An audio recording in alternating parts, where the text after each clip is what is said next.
ఎందుకు మనం క్రీస్తును ప్రేమించలేకపోతున్నాం, లేదా ఎందుకు ఆయన అంతగా ఇష్టపడలేకపోతున్నాం, ఒకవేళ ఇష్టం ఉన్నా కూడా ఆయన కొరకు ఎందుకు బ్రతకలేకపోతున్నాం అనేది నిజంగా మనం ప్రశ్నించుకోగలుగుతున్నామా? ఎప్పుడైతే ప్రశ్న మన జీవితంలో తలెత్తుతుందో అప్పుడు ఖచ్చితంగా మనం ఎంత త్యాగానికైనా సిద్ధపడతాం. ఆ త్యాగం వల్ల కలిగేటువంటి శ్రమలు, ఎన్ని శ్రమలు ఉన్నా కూడా వాటిని అంగీకరించడానికి మనం ఇష్టపడతాం. సో అది జరగట్లేదు అంటే మన దగ్గర ఇంకా లోపాలు ఉన్నాయి. అంటే ఇంకా మనం దేనికోసం పోరాటం చేస్తున్నాం, దేనికోసం యుద్ధం చేస్తున్నాం.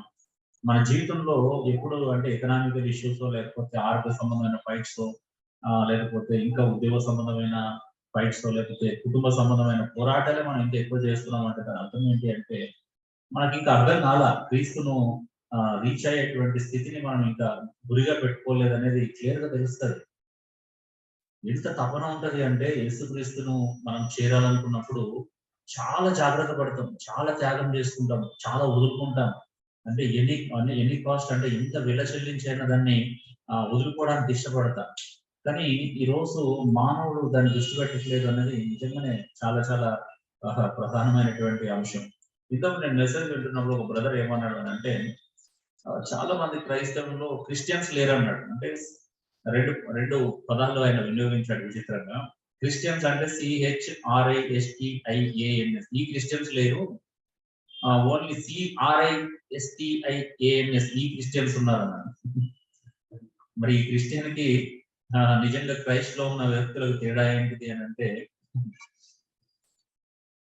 నిజమైన క్రైస్తవులు అంటే దేవుని స్వరూపంలో సృష్టించబడ్డారు. కాకపోతే వారికి ఆ స్వరూపంలో సృష్టించబడ్డారు కాబట్టి వాళ్ళకి ఏం తేడా లేదు. క్యాస్టిజము, క్లాసిజము, రేసిజము, ఈజాన్ని తావేవరంట. అదే ఈ క్రిస్టియన్స్ ఎవరంట, ఇంకా హిందూయిజం వదులుకొని ఈ క్రిస్టియన్స్ ఉన్నారు కదా, అంటే అక్కడ వాళ్ళ దేవుడు చెప్పినట్టుగా కుల వ్యవస్థ, వర్ణ వ్యవస్థ అక్కడ ఉంటుంది కదా.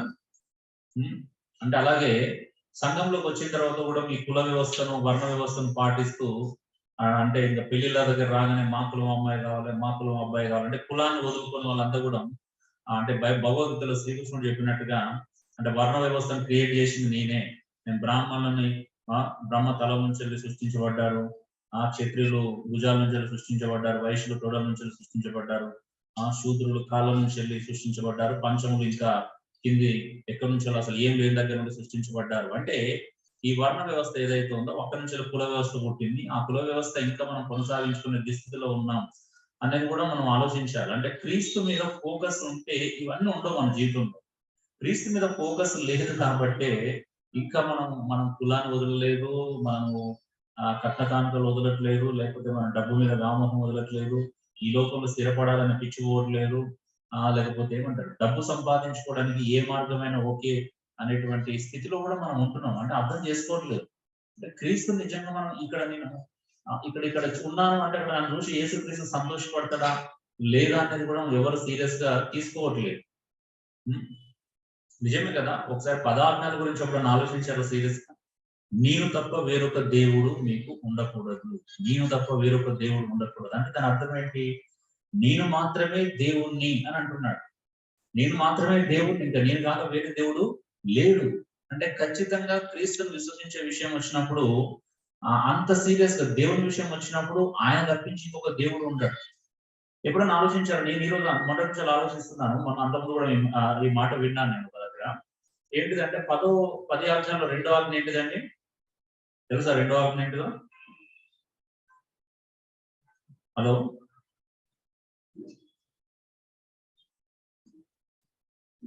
హలో 10 ఆజ్ఞల్లో మొదటి ఆజ్ఞ, ఈ 2వ ఆజ్ఞ ఏంటి అసలు? మొదటి ఆజ్ఞ నేను తప్ప వేరొక దేవుడు మీకు ఉండకూడదు. 2వ ఆజ్ఞ ఏంటిది? ఆన్లైన్ లో ఉన్న దయచేసి అని చెప్పొచ్చు. శ్రీ సందీప్, విజయ్, అక్క, ఉషక్క వాళ్ళు ఎవరైనా ఏంటి అసలు 2వ ఆజ్ఞ ఏంటిది?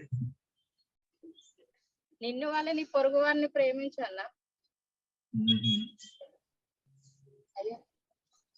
సో 2 ఆజ్ఞలు, 10 ఆజ్ఞలో 2వ ఆజ్ఞ విగ్రహాలు ఏం చేసుకో. ఏంటిది 10వ ఆజ్ఞలో 2వ ఆజ్ఞ? భూమి క్రింద గాని, భూమి మీద గాని, భూమి కింద ఉన్న పాతాళ మందు గాని, ఆకాశం మందు గాని ఏ రూపమునైనను విగ్రహముగా చేసుకొనకూడదు. రెండిటికి తేడా ఏమనుకుంటున్నారు? నేను తప్ప వేరొక దేవుడు ఉండకూడదు అనే దానికి, ఏ విగ్రహాన్ని చేసుకోకూడదు అనే దానికి తేడా ఏమి? రెండు ఒకటే లాగా లేవా? రెండింటికి తేడా ఉందా? హలో, ప్రయారిటీస్ అన్న, ప్రయారిటీస్ దేవుడికి ఇచ్చే స్థానంలో ఇంకా ఏది కూడా ఉండకూడదండి. అంటే మొదటి దానికి రెండో దానికి తేడా ఏంటి?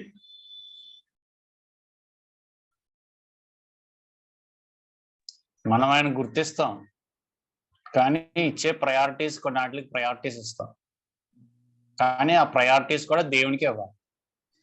ఓకే, ఇంకా ఎవరైనా?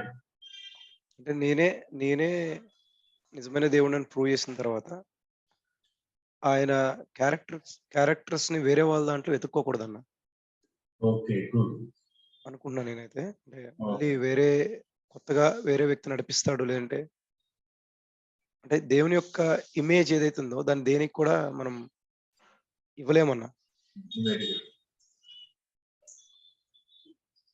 ఓకే, నిజంగా చాలా అద్భుతమైన విషయం. ఒకటి, నేను తప్ప వేరొక దేవుడు ఉండకూడదు అని, నేను మాత్రమే దేవుడిని అని ఖచ్చితంగా చెప్పిన తర్వాత వెంటనే భూమి మీద గాని, భూమి కింద ఉన్న పాతాళ మందు గాని, ఆకాశం మందు గాని ఏ రూపంలో అంటే, అది జంతు రూపం కావచ్చు, పక్షి రూపం కావచ్చు, మానవ రూపం కావచ్చు, ఏ రూపాన్ని కూడా ఒక విగ్రహంగా చేసుకొని దాన్ని మొక్కకూడదు, దాన్ని పూజించకూడదు, మొక్కకూడదు అనే మాట చెప్తున్నాడు. అంటే దాని అర్థం ఏంటి అని అంటే, మొదటిది ఆయన ఏమై ఉన్నాడు, ఆయన ఒక్కడే దేవుడు అనేది ఎంత అథెంటిక్ గా చెప్తున్నాడు. రెండోది, ఎలా ఆరాధించాలి అంటే దేవుణ్ణి చేరుకునే మార్గం ఏంటి, తన దగ్గరికి ఎలా రావాలో కూడా చెప్తున్నాడు, ఎలా రాకూడదు చెప్తున్నాడు, అందులో ఎలా రావాలనే విషయాన్ని కూడా చెప్తున్నాడు.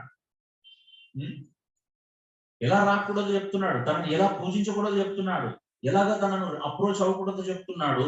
ఎట్ ద సేమ్ టైం అందులోనే నెగిటివ్ లోనే పాజిటివ్ ఉంది. ఏంటి తెలుసా? తను ఎలా ఆరాధించాలంటే, నేనే చెప్తాను, నన్ను ఆరాధించే విధానం, నన్ను చేరుకునే విధానం, నన్ను పూజించే విధానం, నన్ను నొక్కే విధానం మళ్ళీ నేనే చెప్తాను. అంటే మీరు ఎవరిని భూమి మీద పాటించాల్సిన అవసరం లేదు, ఎవరిని వెంబడించాల్సిన అవసరం లేదు, ఎవరిని దేనిని అనుసరించాల్సిన అవసరం లేదు, అనుసరించే విధానం కూడా నేనే చెప్తాను అంటున్నాడు. సో ఇది చాలా మందికి అర్థం కాకుండానే ఈరోజు సంఘము రఘున్నట్టు సంఘం పట్ల ఉన్నటువంటి తీవ్రత ఈరోజు అనేక మందికి లేదు. ఎందుకు ఈ పరిస్థితికి వచ్చింది అని అంటే, ఈ రెండో ఆజ్ఞ నిజంగా చాలా మందికి అర్థం కాల. మొదటి ఆజ్ఞ అర్థం చేసుకున్నాడు, దేవుడు ఒక్కడే అనే విషయాన్ని, కానీ ఆ దేవుణ్ణి ఎలా చేరుకోవాలి, ఎలా ఆరాధించాలి అనే దాన్ని ప్రజలు అర్థం చేసుకోలేకపోయారు. ఆయన చెప్తున్నాడు నన్ను ఇలాగే చేయాలని.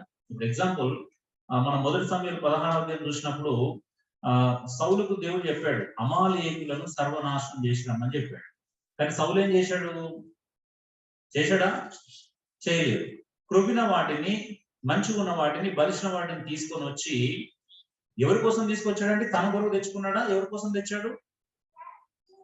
దేవుని కొరకే తెచ్చాడు. విచిత్రమైన విషయం ఏంటంటే, ఎవరి కోసం తెచ్చాడు అంటే దేవుని పేరు మీద దేవుని కొరకే తెచ్చాడు. తన కొరకే తెచ్చుకోలేదు. ఆ క్రొవ్విన వాటిని, బలిసిన వాటిని, ఆవులను, పశువులను తన కోసం తెచ్చుకోలేదంట, దేవుని కొరకే తెచ్చుకున్నాడు. దేవుని కొరకే తెచ్చుకున్నాడు. దేవునికి ఇవ్వడానికి ప్రయత్నం చేస్తే దేవుడు ఏమన్నాడు? చాలా సీరియస్ గా ఖండించాడు. పొట్టేలో ప్రభు అర్పించడం కంటే, బలు అర్పించడం కంటే యెహోవా మాట వినుట శ్రేష్టం. అంటే ఆయనకు ఒక పద్ధతి ఉంది. ఆయన రీచ్ అవ్వడానికి ఆయన మాటనే వినాలి. నువ్వు ఇంకొక పద్ధతి తీసుకొచ్చి నేను ఇంకో రకంగా నేను ఆరాధిస్తాను, నిన్ను చేరుకుంటాను, నాకు చాలా మార్గాలు తెలుసు, నా మనసుకు నేను నచ్చినట్టు చేస్తాను, నాకు నచ్చినట్టుగా నేను ఉంటాను అంటే కుదరదు. దేవుని దగ్గర దేవుడు ఏ విషయంలో కూడా దాన్ని అంగీకరించలేకపోయాడు. తెలుసా మీకు? మీరు పాత నిబంధన నుంచి కొత్త నిబంధన అంతా పరిశీలన చేయండి. దేవుడు మానవులు కల్పించినటువంటి, మానవ బుర్ర నుంచి పుట్టినటువంటి, మానవ మేధస్సు నుంచి, మానవుని యొక్క తలంపుల నుంచి, ఆలోచన నుంచి పుట్టినటువంటి ఏ ఐడియాలజీని, ఏ సలహాను అంటే ఆయన తీసుకోలేదు, అంగీకరించలేదు. ఒకవేళ ప్రజలు వాళ్ళ సొంత ఎజెండాతో, ప్రజలు తమ సొంత ఆలోచనలు, తలంపులతో వచ్చినప్పుడు దేవుడు దాన్ని డినై చేశాడు, అంగీకరించలేదు. ఎప్పుడైనా ఆలోచించాలి ఇవన్నీ? మీరు చూడండి, మందసం విషయం వచ్చినప్పుడు లేవీయులు తప్పించి మందసాన్ని ఇంకెవరు తాకూడదు అనేది నియమం పెట్టాడు. అవునా? మరి నియమాన్ని ఉల్లంఘించినప్పుడు దేవుడు ఊరుకున్నాడా? మందసాన్ని తీసుకెళ్తున్నారు, మందసాన్ని మోసుకెళ్తున్నప్పుడు ఏమైంది, ఒక అంటే మందసం పడిపోయే పరిస్థితి వచ్చింది. ఇప్పుడు పక్కన నడుచుకుంటూ వెళ్తున్నారు చాలా మంది, అనేక మంది జనాలు ఉన్నారు, అందులో ఉజ్జయినుడు ఆయన కూడా ఉన్నాడు. ఇప్పుడు జారిపోతుందని చెప్పేసి సడన్ గా జరిగిన ఒక సంఘటన. ఇప్పుడు మన కళ్ళ ముందు ఎవరైనా పడుతున్నారంటే మనం ఏం చేస్తామండి, పట్టుకోవడానికి ప్రయత్నం చేస్తాం. ఉజ్జయి కూడా అదే చేశాడు. మందసం పడిపోతుందంటే వెంటనే పట్టుకున్నాడు. పట్టుకుంటే ఏం జరిగింది, దేవుడు ఇమీడియట్ గా తీసేశాడు, ఆయన చంపేశాడు. ఎందుకు, అది ఆయన లేవి గోత్రికుడు కాదు, లేవీడు తప్పించి మందసాన్ని మరొకరు తాగకూడదనే నియమం ఆయన పెట్టాడు. తన దగ్గరికి ఇలాగే జరగాలని ఒక విధానము పెట్టిన తర్వాత దాన్ని ఉల్లంఘించినప్పుడు దేవుడు సహించలేదు, అంగీకరించలేకపోయాడు, నేర్పించాడు అక్కడ. అంటే ఆయన చంపడం ద్వారా నిజంగానే దేవుడు ఏం ఆనందించలేదు, సంతోషించలేదు ఆయన చనిపోవడం ద్వారా. బట్ ముందున్న ప్రజలకు ఒక వార్నింగ్ ఇస్తున్నాడు, ఒక హెచ్చరిక ఇస్తున్నాడు.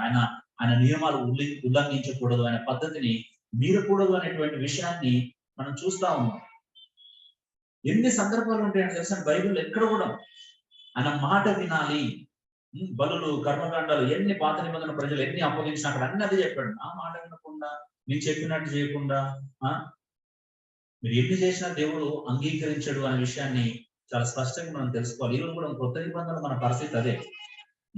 లేఖనం అనేది దైవావేశం అనగలిగింది. 2 తిమోతి 3:16-17 చెప్తుంది. లేఖనం దేవుంది, ఆ లేఖనాన్ని మనం విలువాలి, ఆ లేఖనానికి మనం ఖచ్చితంగా కట్టుబడి ఉండాలి. కానీ ఆ లేఖనాన్ని మనం నిర్లక్ష్యం చేస్తున్నాం. ఎన్ని బోధలు వింటున్నామండి ప్రతి వారం కదా, ఎన్ని మాటలు వింటున్నాం. ఎప్పుడైనా సీరియస్ గా తీసుకుంటాం మనం? విని మర్చిపోతున్నాం అండి. విని మర్చిపోయి మనం నచ్చిందే చేస్తున్నాం. మనం దేన్ని సీరియస్ గా తీసుకోవట్లేదు, ఆలోచించట్లేదు అసలు. మరి ఈ వారం అంతా మనకి చెప్పింది కదా, ఇది వాక్యానుసారమా కాదా, ఇది నిజంగా వాక్యంలో ఉందా లేదా, రఘు చెప్పినా లేకపోతే ఇంకెవరు చెప్పినా, నేను చెప్పినా అది వాక్యంలో ఉందా లేదా అని పరిశీలించట్లేదు. మరి దాన్ని మనం సీరియస్ గా తీసుకోవాల్సిన అవసరం ఉందా, దాన్ని లోపడాల్సినటువంటి అవసరం ఉందా, నిజంగా దాని విధేయత చూపించాల్సినటువంటి అవసరం ఉందా, ఆ నెసెసిటీ ఎంత ఉంది, దాన్ని మనం నెరవేర్చాల్సినటువంటి ఆవశ్యకత ఎంత ఉంది, దాన్ని లోపడాల్సినటువంటి ఆవశ్యకత ఎంత ఉంది అని ఎవరు పరిశీలన చేస్తున్నారు చెప్పండి? వెళ్తున్నాం. సీరియస్ గా తీసుకుంటాం ఎవరు అంటే సంఘ క్షేమానికి సంబంధించిన విషయం కావచ్చు, పరిచయ ధర్మాన్ని నిర్వర్తించే విషయం అన్ని ఆయన చెప్పినాయి కదా. ఆయన మాటలకు మనం వ్యతిరేకంగా ఆలోచిస్తున్నాం అంటే అర్థం ఏంటి? మనం ఆయన మాటలు సీరియస్ గా తీసుకోవట్లేదు. కృత నిబంధనలు కూడా వ్యర్థమైన ఆరాధన చేసేవాళ్ళు అంటే ఎవరు? శాస్త్రులు, పరిచయం. వ్యర్థమైన ఆరాధన అన్నాడు అంటే వాళ్ళు ఏం చేస్తున్నారు, మానవులు కల్పించిన పద్ధతులనే దైవోపదేశములుగా బోధించు నన్ను వ్యర్థంగా ఆరాధిస్తున్నారు అన్నాడు. ఎందుకు వచ్చింది ఆ వ్యర్థమైన ఆరాధన అంటే, వాళ్ళు దైవికమైనటువంటి సూత్రాల చేత కాకుండా, లేఖనంలో ఉన్నటువంటి నియమాల వాళ్ళ ప్రకారం కాకుండా, వాక్యం చెప్పిన విధానంలో కాకుండా వాళ్ళు కొన్ని పద్ధతులు కల్పించుకొని దేవుడిని అనుసరిస్తున్నారు. దేవుడు ఎందుకు అంగీకరించలేమరు దాన్ని? ఎస్, దేవుడు వాక్యంలో క్లియర్ చెప్పాడు, నన్ను ఇలాగే అనుసరించాలి, నా మాట వినాలి, నా మాట ప్రకారమే నన్ను అనుసరించాలి. యోహాను సువార్త 10వ చెప్పినాడు, నా గొర్రెలు నా స్వరం వింటాయి. నిజంగా మీరు నా మాట వినాలి, నా గొర్రెలు అయితే నా స్వరం వింటాయి. మరి నిజంగా మనం యేసుక్రీస్తును వెంబడించే గొర్రెలమైనా ఆయన మాట వినగలుగుతున్నామా? ఆయన స్వరాన్ని అర్థం చేసుకోగలుగుతున్నామా? ఇంకో చోట కూడా అంటే ఆయన మాటల ప్రకారం చేసినోడే బండ మీద ఇల్లు కట్టుకుని బుద్ధిమంతుని పోలి ఉంటాడంట. మనందరం తెలుసు ఉపమానం. ఆయన మాటల ప్రకారం మనం జీవించడం ఎందుకు జీవించలేదు? సీరియస్ గా తీసుకుంటున్నామా? ఆయన చెప్పినట్టు చేయకపోతే అర్థమేముంది? అది బుద్ధిహీనత కాదా? బుద్ధిమంతుడు బుద్ధిహీనుడు అంటున్నాడు. ఎవడు బుద్ధిమంతుడు? యేసు ప్రభు చెప్పినట్టు వినేవాడు బుద్ధిమంతుడు కదా. యేసు ప్రభు చెప్పినట్టు వినవాడు ఎవడు? వినవాడు ఎవరంట? బుద్ధిహీనుడు. మరి మనం బుద్ధిహీనులమో బుద్ధిమంతులమో ఆలోచించాలి కదా. ఎప్పుడైనా సీరియస్ గా తీసుకుంటామో ఇవన్నీ మనం తీసుకో. అందుకే ఈరోజు సంఘము ఈ దురవస్థలో ఉంది, సంఘం ఈ స్థితిలో ఉంది, సంఘము ఇంత భయంకరంగా ఉంటుంది, దాన్ని ఎరగట్లేదు అంటే ఎవరో మనం ఏ విషయాన్ని సీరియస్ గా తీసుకోవట్లేదు. సంఘానికి రావాల్సిన అవసరం ఉంది, ఒకరినొకరు ప్రోత్సహించు. మరి బైబిల్ చెప్తున్నాడు, దేవుడి మాట లోపడుతున్నాం అంటే February 10:24-25 ప్రకారం ఆ దినం మీరు సమీపించిన చూసిన కొలది మరి ఎక్కువగా కలుసుకోవాలనడా, మరి ఎక్కువగా దూరంగా ఉండమనడా? మీరే చెప్పాలా? వాక్యం కలుసుకోమని చెప్తుందా, వీలుంటే కలుసుకోమని చెప్తుందా, పరిస్థితులు ఎలా ఉన్నా మనం మరి ఎక్కువ కలుసుకోవడానికి ప్రయత్నం చేయాలని చెప్తుందా? నీకు కుటుంబము, అన్ని ఆరోగ్యము అన్ని సహకరిస్తే కలుసుకోమన్నట్టు బైబిల్. యేసు ప్రభు రాకడ సమీపించడం మనం చూసిన కొలది మరి ఎక్కువ కలుసుకోవాలంట. కలుసుకోకపోతే ఏమైతుంది? అదే హెబ్రీ గ్రంథంలో చాలా చూసాం. విశ్వాసం కోల్పోతారు, సన్నగిలుతుంది, దుష్టత్వం మొలుస్తుంది. విశ్వాసం లేని దుష్ట హృదయం ఎప్పుడైనా మొలిచే ప్రమాదం ఉంటుంది. దేవుని దూరమయ్యే ప్రమాదం ఉంటుంది. విశ్వాసం కోల్పోయే ప్రమాదం ఉంటుంది. సో మరి ఎక్కువ కలుసుకోవడానికి మనకున్న ఒకే ఒక అవకాశం ప్రేమ చూపించడానికి, సత్కార్యం కోసం పురుకొల్పుకోవాలి. జరుగుతుందా అంటే మళ్ళీ మాట ఎన్నిసార్లు చెప్పినా దాన్ని మనం సీరియస్ గా తీసుకోవట్లేదు.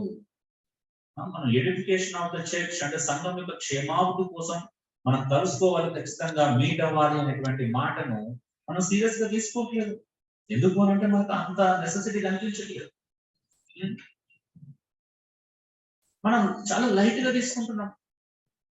ఎందుకు అంత లైట్ గా తీసుకోవాలి? దీనివల్ల నాకు నష్టమా? నిజం చెప్పండి, ఎవరికి నష్టం? ఎవరికి నష్టం అండి? దేవునికి అన్నిటికంటే ప్రమాదకరమైన విషయం అంటే తెలుసా? దేవునికి లోపడకపోవడం. అది మన గర్వాన్ని బయటపడుతుంది. అది మన యొక్క భయంకరమైనటువంటి ప్రైడ్ని బయటపెడుతుంది. అది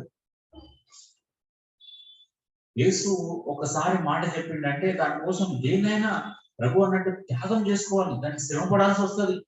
మనం దానికి లోబడాలి అంటే ఎంతో భరించాల్సి వస్తుంది. ఎంతో పెయిన్ ఉంటుంది లోపల.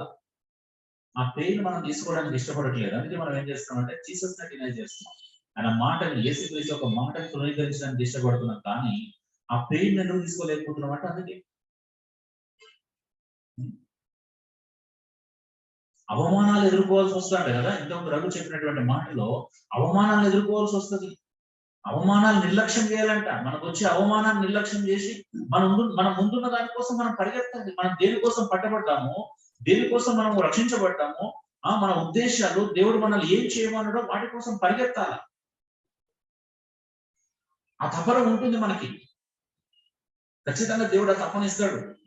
ఎప్పుడు ఇస్తాడు? ఆయన ప్రేమించి ఆయన మాటలకు లోబడాలి అనుకున్నప్పుడు మనకు తెలియని ఒక శక్తి మన జీవితంలో ప్రభావితం చేస్తుంటది. మనల్ని ఒక శక్తి నడిపిస్తుంది.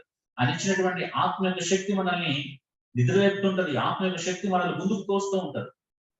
అది మనం అనుభవించట్లేదు అని అంటే మనం ఎక్కడో స్టక్ అయిపోయడం అని అర్థం. ఎన్నో నిందలు, ఎన్నో అవమానాలు భరించాల్సి వస్తుంది. కుటుంబం అర్థం చేసుకోరు, భార్య పిల్లలు అర్థం చేసుకోరు, భర్త అర్థం చేసుకోకపోవచ్చు, అమ్మ నాన్న అర్థం చేసుకోకపోవచ్చు, స్నేహితులు అర్థం చేసుకోరు, మన కొలీగ్స్ అర్థం చేసుకోరు, మనకు ఎవరున్నా అర్థం చేసుకోరు. దేవుడి కొరకు నిలబడతా, నేను ప్రభు కొరకు బ్రతుకుతా అంటే ఎవరు ఎంకరేజ్ చేయరు భూమి మీద. అయినప్పటికీ ఎవరు ఎంకరేజ్ చేసినా చెయ్యకపోయినా మనం ఖచ్చితంగా ప్రభు కొరకు నిలబడాల్సిందే. అవమానాలు నిర్లక్ష్యం చేయాల్సిందే. నిజమే కదా? పౌలాగా వెనుకున్నవి మనిషి నేను ముందున్న దానికోసం పరిగెడుతున్నాను అంటే ఈ భూమి మీద మనకు లాభకరంగా ఉన్నవి, ఈ భూమి మీద మనకు లాభం తెచ్చే వాటిని వదులుకోవాలంట. రఘు అడిగాడు ఇప్పుడు, అంటే ఏం వదులుకున్నాను చెప్పండి? ఏ లాభం వదులుకున్నాం మనం ప్రభుత్వాన్ని? ఏం వదులుకోలేదు ఇప్పుడు వరకు. ఏ లాభాన్ని మనం వదులుకున్నాం? వదులుకోవడానికి ఎంతమంది సిద్ధంగా ఉన్నాం లాభాలని? అన్ని మీ లాభం కోసమే చూస్తున్నారు. సంఘం ఎక్కడ పోయిందని ఎవరికి అవసరం లేదు. సంఘం గురించిన చింత లేకపోవడం అనేది మీ జీవితంలో ఉన్నటువంటి అతి భయంకరమైన శాపమే అంట. నేనైతే కొరత. సంఘం పట్ల చింత లేకపోవడం, సంఘాన్ని ప్రేమించకపోవడం అంటే ఎందుకనంటే ప్రతి విశ్వాసి క్రైస్ట్ సెంటర్డ్ గా ఆలోచించాలి. క్రైస్ట్ సెంటర్డ్ గా ఆలోచించడానికి ఖచ్చితంగా రెండు ఉంటాయి. ఒకటి ఏంటంటే ఒకవైపు సాల్వేషన్ అంటే యేసు ప్రభు వచ్చిన ఉద్దేశాన్ని గ్రహించగలుగుతాడు. క్రైస్ట్ సెంటర్డ్ గా ఆలోచించేవాడు రక్షణ యొక్క ఉద్దేశాన్ని గ్రహిస్తాడు. ఫస్ట్ యేసుక్రీస్తు భూమి మీదకి వచ్చిందే జనాన్ని రక్షించడానికి. యేసుక్రీస్తు వచ్చిందే ప్రజలను వారి పాపం నుండి విడిపించడానికి. క్రైస్ట్ సెంటర్డ్ గా ఆలోచించమని మైండ్ లో ఫస్ట్ వచ్చే తలంపై ప్రభు ఎందుకు వచ్చాడు ఈ భూమి మీదకి? పాపులను రక్షించడానికి వచ్చాడు, పాపులను విమోచించడానికి వచ్చాడు, ప్రజలని వారి పాపం నుండి విడిపించడానికి వచ్చాడు. ప్రభు వచ్చింది జనాలని వారి నశించున్న దాన్ని వెతికి రక్షించడానికి వచ్చాడు. ప్రభు యొక్క చిత్తం, ఇష్టం ఏంటిది అంటే నశించిన దాన్ని వెతికి రక్షించడం. తండ్రి చిత్తం ఏంటిది? అదే నశించిన దాన్ని వెతికి రక్షించడం. తండ్రి యొక్క చిత్తం యేసుక్రీస్తు నందు ఏమై ఉన్నదంటే నశించిన దాన్ని వెతికి రక్షించడమే. నా తండ్రి చిత్తం తుదముట్టించితే నాకు ఆహారం అన్నాడు యేసుక్రీస్తు. ఈ రోజు నిజంగా చెప్పండి, మన ఆహారం ఏంటి? మనం దేని మీద దృష్టి పెడుతున్నాం? మన ఫోకస్ ఏంటి? నిజంగా నువ్వు క్రైస్ట్ సెంటర్డ్ గా ఆలోచన చేస్తే నీ లైఫ్ యొక్క ఎఫెక్ట్, నీ లైఫ్ యొక్క ప్రభావం చాలా అద్భుతంగా ఉంటది. ఇంకా మనం కొన్ని కంఫర్ట్ జోన్స్ వదులుకోవట్లేదు. పని చేయమంటే లేదు లేదమ్మా నాకు పని చేస్తే నచ్చదు, నువ్వు లాలిపాట పాడి నాకు జో పెడితే నాకు బాగుంటుంది తెలుసా, నాకు ఆ సిచ్యువేషన్ నచ్చినందుకు నాకు ప్రపంచానికి ఏది నచ్చట్లేదని ఆ పసిపిల్లల స్థాయిలో ఉండిపోతున్నాం మనం. ఎప్పుడు ఏం కావాలంటే ఇప్పుడు ఈ జోలపాటలకు అలవాటు పడిపోతున్నాం మనం. జోలపాటలు కావాలంటే బుద్ధం ఇస్తారు, లాలించి జోలపడబెట్టి పడుకోబెట్టి ఇంకేం చేయాల్సిన అవసరం ఉండదు. అంటే ఎప్పుడు ఏం చేయాలి, మన దేవుడు గొప్పోడు, మన దేవుడు మంచోడు, మన దేవుడు అద్భుతమైన వ్యక్తి, మన దేవుడు చాలా అది అని పౌలు ప్రతిసారి అలా చెప్పాల. ఒక మనిషిని మార్చడానికి కావాల్సిన బోధ కొత్త నిబంధనలో రోమిలకు రాసిన పత్రిక నుంచి ప్రకటన అంతవరకు విరిగా వివరించారు. మనకు అంత అవసరం లేదు. మనకు కావాల్సింది ఏంటంటే కొన్ని కంఫర్ట్గా ఉండాలి, ఎప్పుడు మంచి మాటలు వినాలి, హృదయాన్ని నెమ్మది కలిగించాలి ఎప్పటికీ. ఇదే కోరుకుంటున్నాం మనం. పోరాటానికి సిద్ధపడట్లేదు, ఫైట్ చేయడానికి ఇష్టపడట్లేదు. ఎవరండి కంఫర్ట్ జోన్ లో ఉంది చెప్పండి? యేసుప్రభు ఎప్పుడైనా కంఫర్ట్ జోన్ లో ఉన్నాడా? తన శిష్యులు కంఫర్ట్ జోన్ లో ఉన్నారా? ఆదిమ అపోస్తలుల సంఘం కంఫర్ట్ జోన్ లో ఉందా? ఏ మిషనరీ కంఫర్ట్ జోన్ లో ఉన్నాడండి? ఎప్పుడు దేవుడు ఎప్పుడు ఏదో ఒకటి మంచి కంఫర్ట్ ఇచ్చేటువంటి స్థితిలో ఎవరు ఉన్నారు అసలు? అది కూడా ఒక బలహీనత తెలుసా? ఎప్పుడు కూడా నాకు ఇదే కావాలా? అమ్మ నోటి నుంచి వచ్చే లాలిపాటు ఎంత కమ్మనిదైనా జీవితంలో మనం చేయాల్సిన పనులన్నీ వదులుకొని, అమ్మ నాకు ఇవన్నీ ఇష్టం లేదు, ఎప్పుడు నీ దగ్గర కూర్చొని నా జోలపాటు ఎక్కడేమో నాకు ఇష్టం అని అంటే వాడు ఎదిగినట్టే ఎదగనట్టే చెప్పండి. హలో, అతడు ఎదుగుతున్న వ్యక్త, ఎదగని వ్యక్త?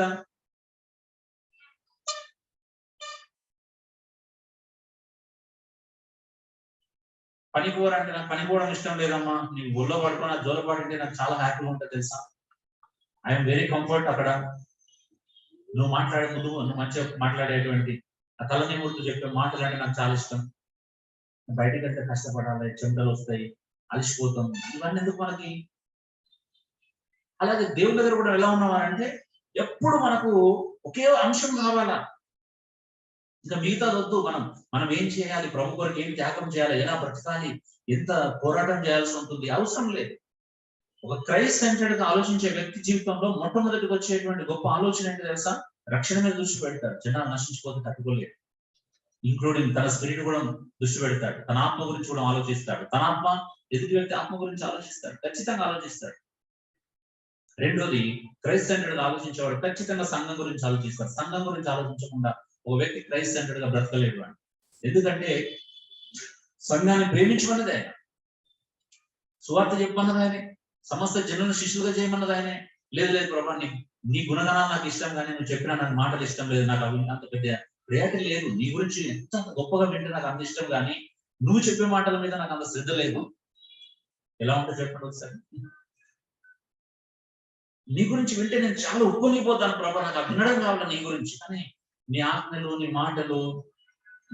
ఒకసారి చూడండి, మీరు మొదటి దశలో నుంచి 2వ అధ్యాయంలో చూస్తే 15వ వచనం నుంచి వెళ్ళి ఏమంటాడు అక్కడ?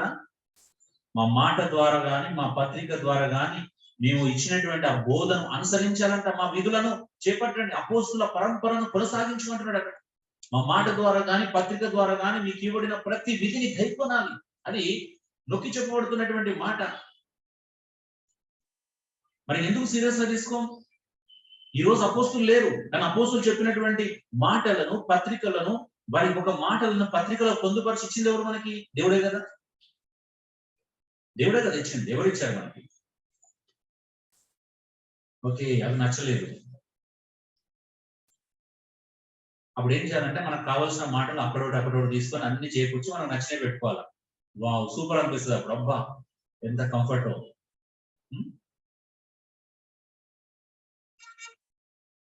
మన మనసులను తెలియకుండానే కొంతమంది ఒక రకమైన ప్రసంగాలకు అలవాటు చేసుకున్నారు. ఆ ప్రసంగాలు ఏం చేస్తున్నాయి అంటే మనిషిని ఆలోచన విధానం, వివేచన కోల్పోయేలా చేస్తున్నాయి.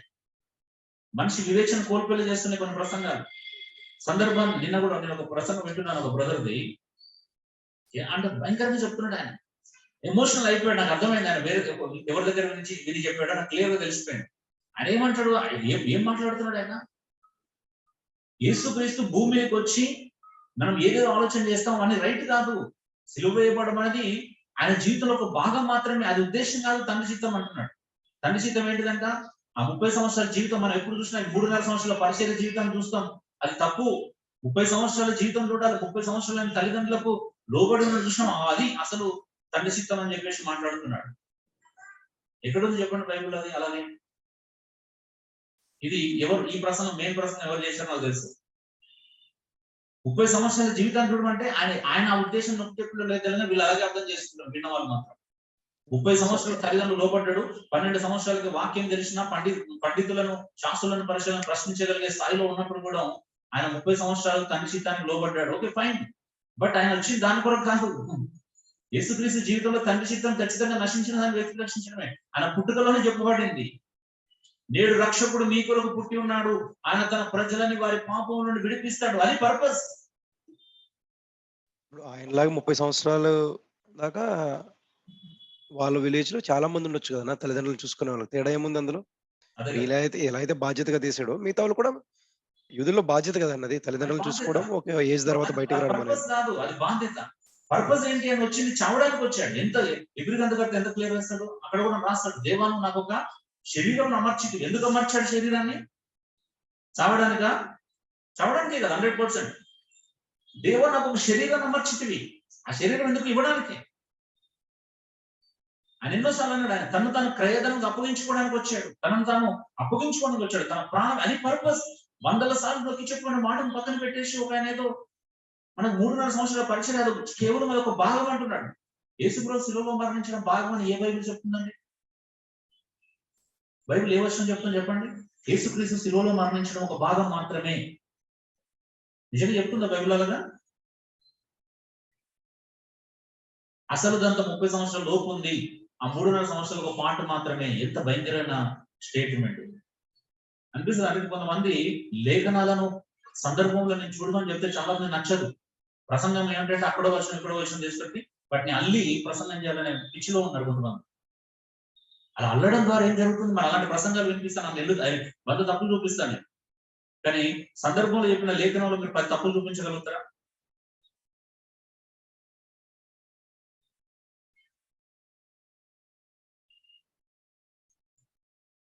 మళ్ళీ వెంటనే ఆయన ఇంకో మాట తీసుకున్నాడు. వెంటనే ఏం చేశాడు?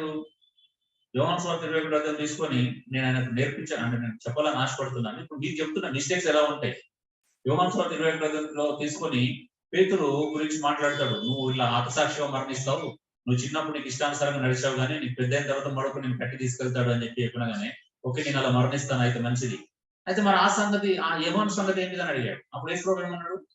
అతడిని వచ్చే వరకు ఉండుట నాకు ఇష్టమైతే అసలు నీ సంగతి ఏంటి, నీకేం అవసరం అన్నాడు. అంటే దాన్ని ఎలా తీసుకున్నాడు? Mind your own business. చూడండి, ఈరోజు కొంతమంది వేరే వాళ్ళ గురించి మాట్లాడతారు, అది యేసుప్రభువుకు నచ్చదు. Mind your own business. వాళ్ళ పరిచయాలు చేసుకుంటారు, వాళ్ళకి నచ్చిందాలు చేసుకుంటారు, వాళ్ళకి నచ్చిందాలు బోధిస్తారు. అది తీసుకొని వాళ్ళ మైండ్ యువర్. అంటే నాకు అనిపించింది, నేను అది వింటున్నప్పుడు నాకు ఇలా చెప్పాలని ఆలోచిస్తున్నప్పుడు వెంటనే ఈ మాట తీసుకున్నాడు. అంటే ఇప్పుడు దాని అర్థం ఏంటి? నన్ను ఎవరు మైండ్ యువర్ ఓన్ బిజినెస్, నన్ను ఎవరు కరెక్ట్ చేయకూడదు.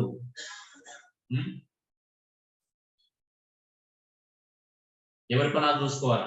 అక్కడ ఎవరి పనాలు చూసుకోవడం అని చెప్తారు చావు గురించి. చావు గురించి నాకు ఎవరితో అవసరం లేదు, ఎవరు ఎలా చనిపోతే నాకు అవసరం లేదు. కానీ ఎవరు బోధ ప్రకారం బ్రతుకుతున్నా లేదో అవసరమని బైబిలే చెప్తుంది. బోధ ప్రకారం జీవించకపోతే గద్దించమన్నది, హెచ్చరించమన్నది, బోధ ప్రకారం సరి చేయమన్నది. వినకపోతే 2-3 సార్లు చెప్పిన తర్వాత వినకపోతే వదిలేయమన్నది. కానీ నాకు అక్కడ సందర్భం ఏంటిది? ఆ వ్యక్తి చావు గురించి అడుగుతున్నాడు. చావును బోధతో వల్ల లింక్ చేస్తే ఎలా అండి? చావు వేరే, బోధ వేరే కదా. ఒక వ్యక్తి తప్పు చేస్తే చెప్పకూడదని బైబిల్ చెప్పిందా? ఒక వ్యక్తి తప్పు చేసి సరి చేయకూడదని బైబిల్ ఎక్కడ చెప్పట్లేదు. నాకు అనవసరం విషయాలు అవసరం లేదు, నిజమే. సో క్రైస్ట్ సెంటర్డ్ గా లేకపోతే, రఘు అన్నట్టు సంఘం గురించిన చింత ఎవరి హృదయంలో పుట్టదు. అసలు ఫస్ట్ ఆఫ్ ఆల్ మనల్ని మనం మోసపరుచుకుని యేసుక్రీస్తును ప్రేమిస్తున్నానని సెల్ఫ్ డిసెప్షన్ లో ఉన్నాం. ఎందుకంటే ఒక ఎమోషన్ లో ఆగిపోయినాం, మనం ఒక ఎమోషన్ దగ్గర ఆగిపోయినాం, ఫీల్ అవుతున్నాం అంతే. మనకు మనం సెల్ఫ్ గా ఫీల్ అవుతున్నాం. కానీ సంఘం వరకు శ్రమ పడినప్పుడు, స్వార్థ విషయమే కష్టపడినప్పుడు, ఒక వ్యక్తి ఆత్మ ప్రభు దగ్గరికి చేర్చాలనే తపన మన హృదయంలో లేనప్పుడు, కేవలం మన ఫీలింగ్ దగ్గర ఆగిపోయి అమ్మ నాకు కంఫర్ట్ గా ఉంది, వాక్యం చదువుకున్నా మంచిగా అనిపించింది నా రోజు ఈ రోజు. ఎవరు చెప్పారంటే ప్రతిసారి వాక్యం చదువుకున్నప్పుడు నీకు ఏదో కలగాలని ఫీలింగ్ ఎక్కడో చెప్పండి. నిజంగా అది బైబిల్ నేర్పిస్తుందా? ప్రతిసారి వాక్యం చదివినప్పుడు ఖచ్చితంగా నీ హృదయంలో అది ఎక్కడో కంఫర్ట్ ఇవ్వాలని చెప్తున్నా. పొడుస్తుంది, సత్యం మనల్ని పొడవాలి. కంఫర్ట్ ఉండే కాడ ఉంటుంది, కానీ ప్రతిసారి కంఫర్టే కోరుకుంటున్నాం మనం, అది ప్రాబ్లం.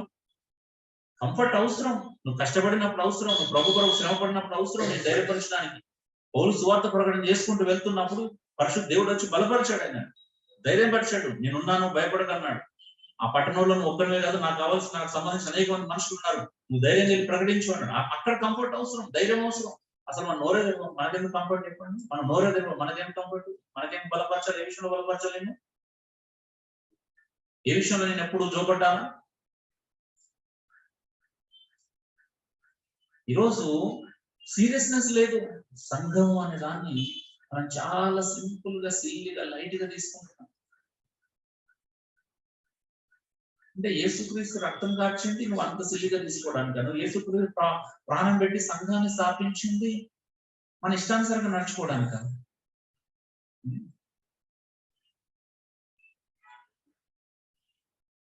సరే, ఒక్క లేఖనానికి మీరు నాకు న్యాయం చేసి చెప్పగలుగుతారండి? ఒక్క లేఖనం కొరకైనా నాకు న్యాయం చేసి చెప్పగలిగే ఒక్క లేఖనం మీకు తెలుసా బైబిల్లో? ఒక్క లేఖనాన్న నేను ఈ లేఖనాన్ని వెరీ సీరియస్ గా ఫాలో అవుతూ తెలుసా అని చెప్పలేఖనం ఉంది చెప్పండి. కృత నిబంధనలో ముక్కుసూడిగా చెప్పబడిన మాటల గురించి తీసుకుంటాం. పౌలు అన్నాడు, జీవించువారు ఇక మీదట తమ కొరకు కాక తమ కొరకు మృతి పొంది తిరిగి లేచిన వాని కొరకు జీవించారు. ఎంతమంది సీరియస్ గా తీసుకుంటారు? రెండోది, రోమపత్రిక 12:1-2 ప్రకారం సజీవ యాగం ఈ శరీరం ఆయనకు సమర్పించుకుంది. దేవుని సంపూర్ణమైన చిత్తం ఏదో, పరిపూర్ణమైన చిత్తం ఏదో, అనుకూలమైన చిత్తం ఏదో పరిశీలించండి. మనస్సు మారి రూపాంతరం చెందండి. ఇలా చేస్తేనంటే నిత్య సేవ మీకు యుక్తమైన, ఇదే సరైన సేవ. మిమ్మల్ని మీరు బ్రతికుండగానే దేవుడికి సమర్పించుకోవడమే నిజమైన సేవ. చెప్పండి, ఇది ఎవరు సీరియస్ గా తీసుకున్నారు?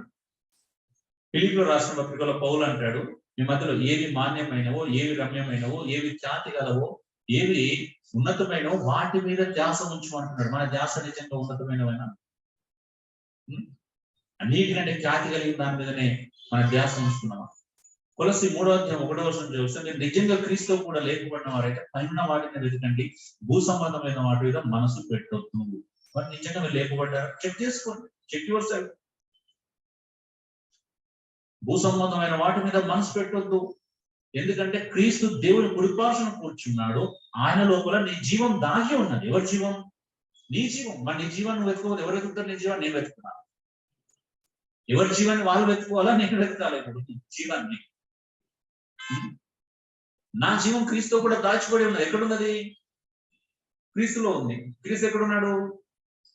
పరలోకమందు దేవుని కుడిపార్శ్వన కూర్చున్నాడు. నేను ఎందుకు పైకి చూడాలి అంటే నా జీవము అక్కడ ఉంది. నా జీవం అక్కడ దాచిపడి ఉంది. మరి నీ జీవాన్ని వెతుకుంటున్నాను.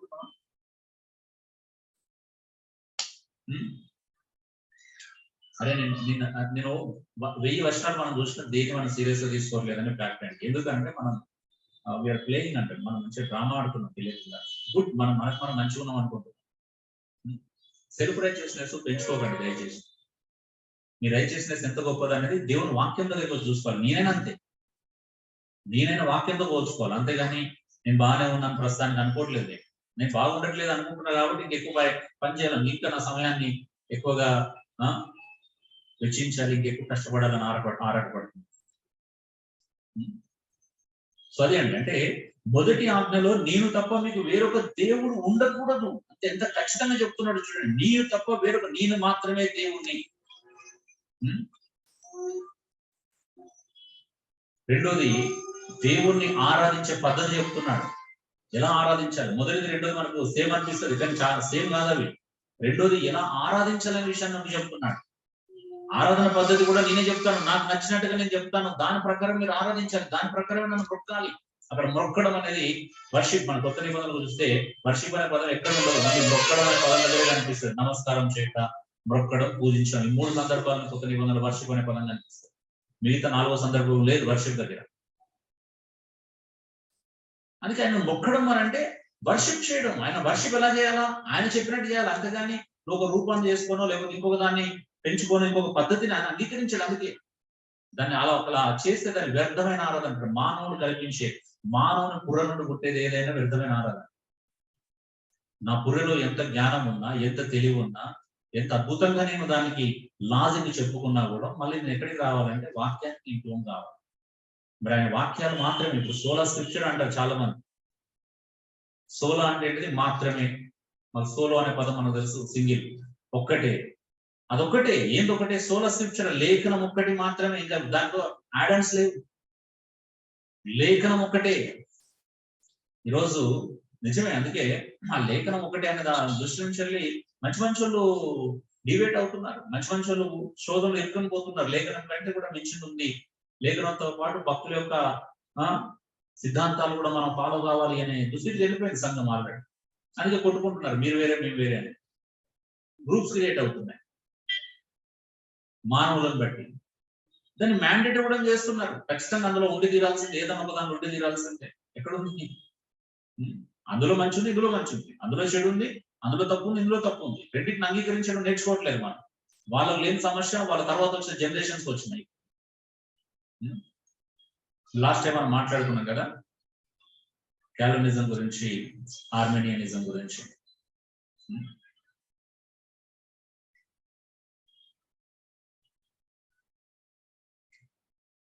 క్యాల్విన్ చనిపోయినప్పుడు ఆర్మేనియస్ 4 సంవత్సరాల వయసు ఉన్నాడు.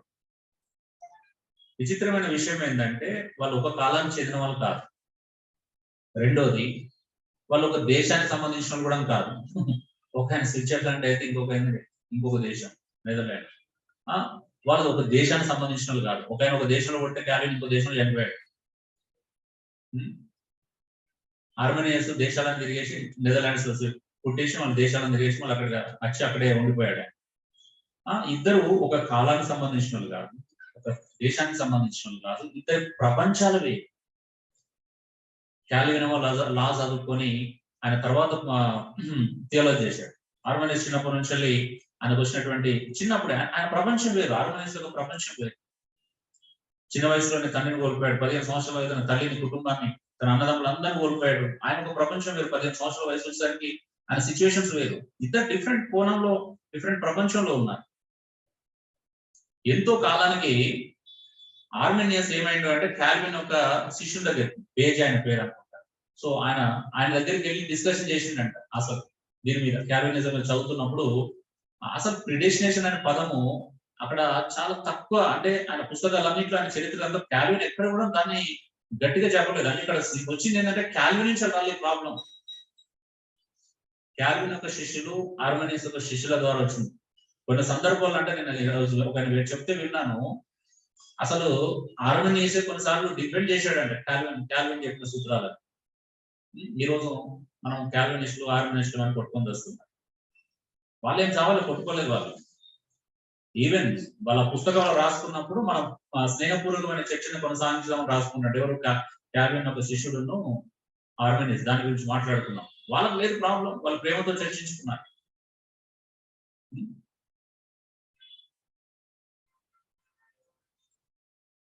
సో ప్రాబ్లం ఏమవుతుంది అంటే మనము ఒక మనిషి చెప్పినటువంటి సిద్ధాంతం, ఒక మనిషి చెప్పినటువంటి అంటే ఈవెన్ వాళ్ళు కూడా చెప్పలే, ఎవరో మధ్యలో వాళ్ళని వెంబడించే శిష్యులు దాన్ని హైప్ చేశారు, దాన్ని వేరే రకంగా చేశారు. మనం చెప్పేది ఒకటైతే ఇప్పుడు మీరు కూడా చెప్పొచ్చు, నేను ఒకటి బోధిస్తాను, మీరు బయటకు వెళ్ళి ఇంకోటి చెప్పొచ్చు. ఎందుకంటే నేను చెప్పిన ఉద్దేశం మీరు గ్రహించకపోతే మీరు ఖచ్చితంగా ఇతరులు తప్పే చెప్తారు, వేరే ఉద్దేశాన్ని బయలుపరుస్తారు. ఇంటెంట్ పోతుంది, అక్కడ ఇంటెన్షన్ మిస్ అవుతుంది. ఆ మిస్ అయిన ఇంటెన్షన్స్ పట్టుకొని మనం కొట్లాడుకోవడం అది వాస్తవం. ఎందుకంటే సిచ్యువేషన్స్ ని అర్థం చేసుకోకపోతే, అంటే నేను ఒక ప్రసంగం విన్నప్పుడు ఒక అతను, అతని పేరు పొట్టిగా బాగా గట్టిగా అరుస్తాడు కానీ, ఆయన ఏమన్నాడంటే ఒక ఏథిస్ట్ ఏమన్నాడంటే బైబిల్ని చరిత్ర రూపకం అంటే ఒక దాన్ని నాశనం చేస్తా అంటాడు అనమాట. అంటే ఎట్టి పరిస్థితులు కూడా ఈ బైబిల్ నెక్స్ట్ జనరేషన్కి అందియకుండా నేను దీన్ని నాశనం చేస్తా అని స్టేట్మెంట్ ఇస్తాడు అనమాట ఈయన, ఈ ఏథిస్ట్. అయితే ఈయన ఏమంటే నా యేసయ్య బైబిల్ని ఒక ఏథిస్ట్ వచ్చి నాశనం చేస్తాడా? ఇప్పుడు చూడండి అందరి చేతుల్లో బైబిల్ ఉన్నాయి అంటాడు. అంటే దేవుడు చూసారు ఎంత అద్భుతంగా ఆ యొక్క వ్యక్తిని నాశనం చేసి అంటాడు. యాక్చువల్ ఏంటంటే ఏథిస్ట్ ఎందుకు ఆ స్టేట్మెంట్ ఇచ్చాడంటే, అప్పట్లో రోమన్ క్యాథలిక్స్ ఈ బైబిల్ అనేది ఎవరికి ఇవ్వకుండా ప్రపంచాన్ని శాసిస్తున్న దౌర్భాగ్య స్థితిలో ఉన్నప్పుడు ఆయనకి ఆ బైబిల్ వల్ల ప్రపంచం నాశనం అయిపోతుంది, ఈ రోమన్స్ కానీ పోప్స్ కానీ ప్రపంచాన్ని ఒక తప్పుడు ఉద్దేశంగా కానీ అందులో ఉన్న విషయాల్ని ఎవరికి సరిగా బోధించట్లేదు కాబట్టి ఆయనకి అందుకు బైబిల్ మీద ఒక వ్యతిరేకత వచ్చింది. కానీ ఆయన బైబిల్ చదివి ఆయన అనలేదు అన్నమాట. సో ఇప్పుడు ఈ స్టేట్మెంట్ తెచ్చి చూసావా నా యేసై ఎట్లా కాపాడంటే, అవును ఇప్పుడు ఆ పొజిషన్లో ఉన్నప్పుడు ఏథిస్ట్ ఆయన తీసుకున్న నిర్ణయం 100% అది కరెక్ట్ అవుతుంది. ఎందుకంటే అక్కడ ప్రజలు అన్యాయం జరుగుతుంది చూస్తున్నాడు. బైబిల్ ఎక్కడ ఇవ్వకుండా, ఎవరికి ఇవ్వకుండా పోపు ఆధిపత్యంలోకి ప్రపంచాన్ని లాక్కుంటూ దేవుడు ఉన్నది ఉన్నట్లుగా ప్రపంచానికి చాటినప్పుడు ఖచ్చితంగా అది ఏ వ్యక్తి అయినా శత్రువుగానే చూస్తాడు అన్న దాంట్లో. అంటే ఆ స్టేట్మెంట్ దాన్ని ఎంత ఎగ్జారేట్ చేశారంటే, చూసారు ఇప్పుడు అందరి చేతుల్లో బైబిల్ ఉంది, అంత గొప్పదంటే. అఫ్ కోర్స్ దేవుడు బైబిల్ని ఎవరు ఆపలేరంటే దాని వెనక ఎంతో మంది చరిత్రకారులు కొట్లాడి తీసుకున్నారు. కానీ రోమన్ క్యాథలిక్ దగ్గర నుండి ఏదో ఈజీగా రాలేదు కదా అది కూడా. సో ద కంటెంట్ దాని యొక్క బ్యాక్గ్రౌండ్ అనేది చాలా ఇంపార్టెంట్. అంటే ఏ సందర్భంలో స్టేట్మెంట్ ఇచ్చాడు అనేది ఇంపార్టెంట్. అది వదిలేసి దాని ఒక మోటివేషన్ లా చేస్తారు ఆఖరికి. సో 100% అంటే ఇది ఎలా ఉంది అంటే ఇప్పుడు ఒక తండ్రి కొడుకుని సరిగా చదువుకోకపోతే తిట్టినాను, మరే నువ్వు చక్కగా చదువుకోతే నేను మెకానిక్ షాప్ లో పనికి పెట్టిస్తా అని చెప్పాడు అన్నాడు నాకు కోపం మీద. ఇప్పుడు బయట వాళ్ళ ఫ్రెండ్ విన్నాడు ఆ మాట, బయటకు వెళ్ళగానే ఏమని చెప్తున్నాడు చూసినావారా, మీ డాడీకి నువ్వు అంటే ప్రేమ లేదు, నేను చదివించడం అసలు ఇష్టం లేదు, ఏదో బయటికి అలా పంపిస్తున్నాడు, అసలు మీ డాడీ యొక్క ఉద్దేశం ఏంటి తెలుసా, నేను మెకానిక్ షాప్ లో పని పెట్టించడం అని చెప్పినాను. అలా నేర్పించడానికి అర్థం ఎలా ఉంటుంది చెప్పండి. ఇప్పుడు ఏమైతుంది, ఆ కొడుకు తండ్రికి శత్రువు అవుతాడు, అవునా? అవుతాడు కదా.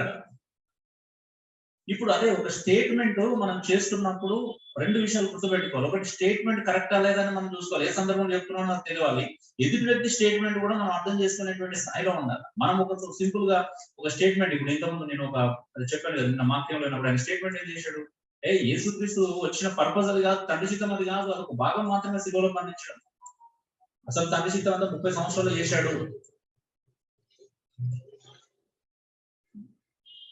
యేసు ప్రభు ఆయన లోబడి ఉన్నందుకు నేను నా కుమారుడు నేను ఆనందిస్తున్నాను అన్నాడు, కానీ నా చిత్తం మొత్తం నెరవేర్చడం అయిపోయిందని చెప్పలేదు. అది చెప్పిండా, నేను నా కుమారుడు నా ప్రియ కుమారుడు ఈయన నేను ఆనందిస్తున్నాను అన్నాడు. ఎప్పుడది ఎప్పుడన్నాడు చెప్పండి ఆ మాట? బాప్టిజం తీసుకోవడానికి వచ్చినప్పుడు అన్నాడు, ముందే అన్నాడు ఆ మాట. అంటే దాని అర్థం ఏంటప్పుడు, లోకనీతి యావత్తు అలా జరగడానికి యేసుక్రీస్తు తనను తాను అవసరం లేకపోయినా లోపరుచుకున్నాడు, అవునా? ఆ సందర్భంలో అన్నాడు నిజంగా కేవలం 30 సంవత్సరాలు అంటే అఫ్ కోర్స్ అది ఇంక్లూడ్ చేయడం వల్ల వచ్చే నష్టం లేదు, మనం ఆనందిస్తున్నాడు అనేది ఇంపార్టెంట్. అందుకని నా తండ్రి మొత్తం నా చిత్తం నెరవేర్చేశాడు, మొత్తం అయిపోయింది, ఇంకా ఆయన చావాల్సిన అవసరం లేదని కోరు కనిపించదు. ఈరోజు చాలా భయం వేస్తుందండి. ఎవరన్నా అసలు ప్రసంగం వినాలన్న భయం అవుతుంది, ఎవరికన్నా ఇవ్వాలన్న భయం అవుతుంది. అటువంటి పరిస్థితి అంటే రాంగ్ స్టేట్మెంట్స్ పటాపట స్టేట్మెంట్స్ ఇచ్చేటప్పుడు దానివల్ల ఎవరికి నష్టం అంటే వినే వాళ్ళకి నష్టం కలుగుతుంది. రెండోది మనం దేవునికి విరోధం అవుతాం. మనం దేవుని వాక్యాన్ని అర్థం చేసుకోకుండా మనం ఏది పడుతుందో చెప్పేస్తే మనం దేవునికి వికరిస్తున్నాం, దేవుని మాటలను వక్రీకరిస్తున్నాం. వక్రీకరణ ఎంత ప్రమాదకరమైందంటే చూడండి, అందుకే ఈ రోజు ప్రతి మాట అలాగే వక్రీకరించుకుంటున్నారు.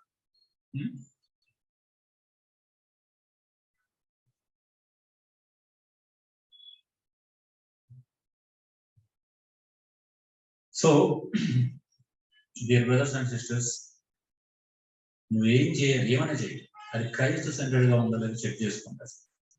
ఎందుకంటే దేవుడు కూడా తన కుమారుడైన క్రీస్తు సెంటర్డ్ గానే అన్ని ఇచ్చాడు, అవునా?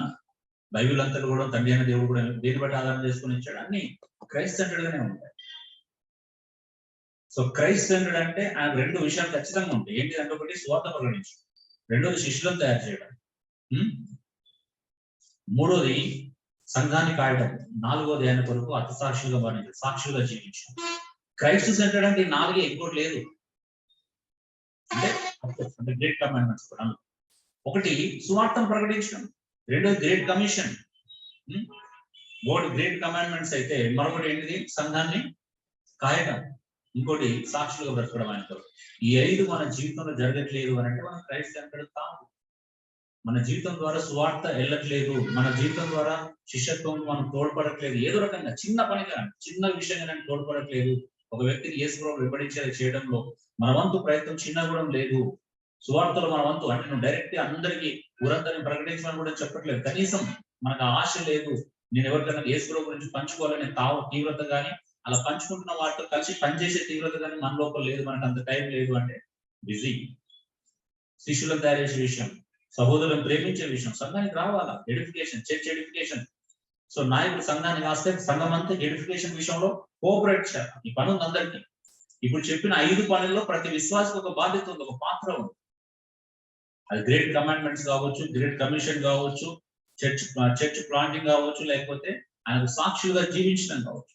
ఈ 5 నాకు సంబంధం లేని ఉందో చెప్పండి మీకు అన్న, ఈ 5 మాకైతే సంబంధం లేదన్న, అవి పరిచయం చేసుకునే వాళ్ళకి, సేవ చేసే వాళ్ళకి మాత్రమే, ఈ 5 మాకైతే ఎలాంటి సంబంధం లేదు అని ఎవరైనా చెప్తారా? హలో, ఆన్లైన్ లో ఉన్నవారైనా?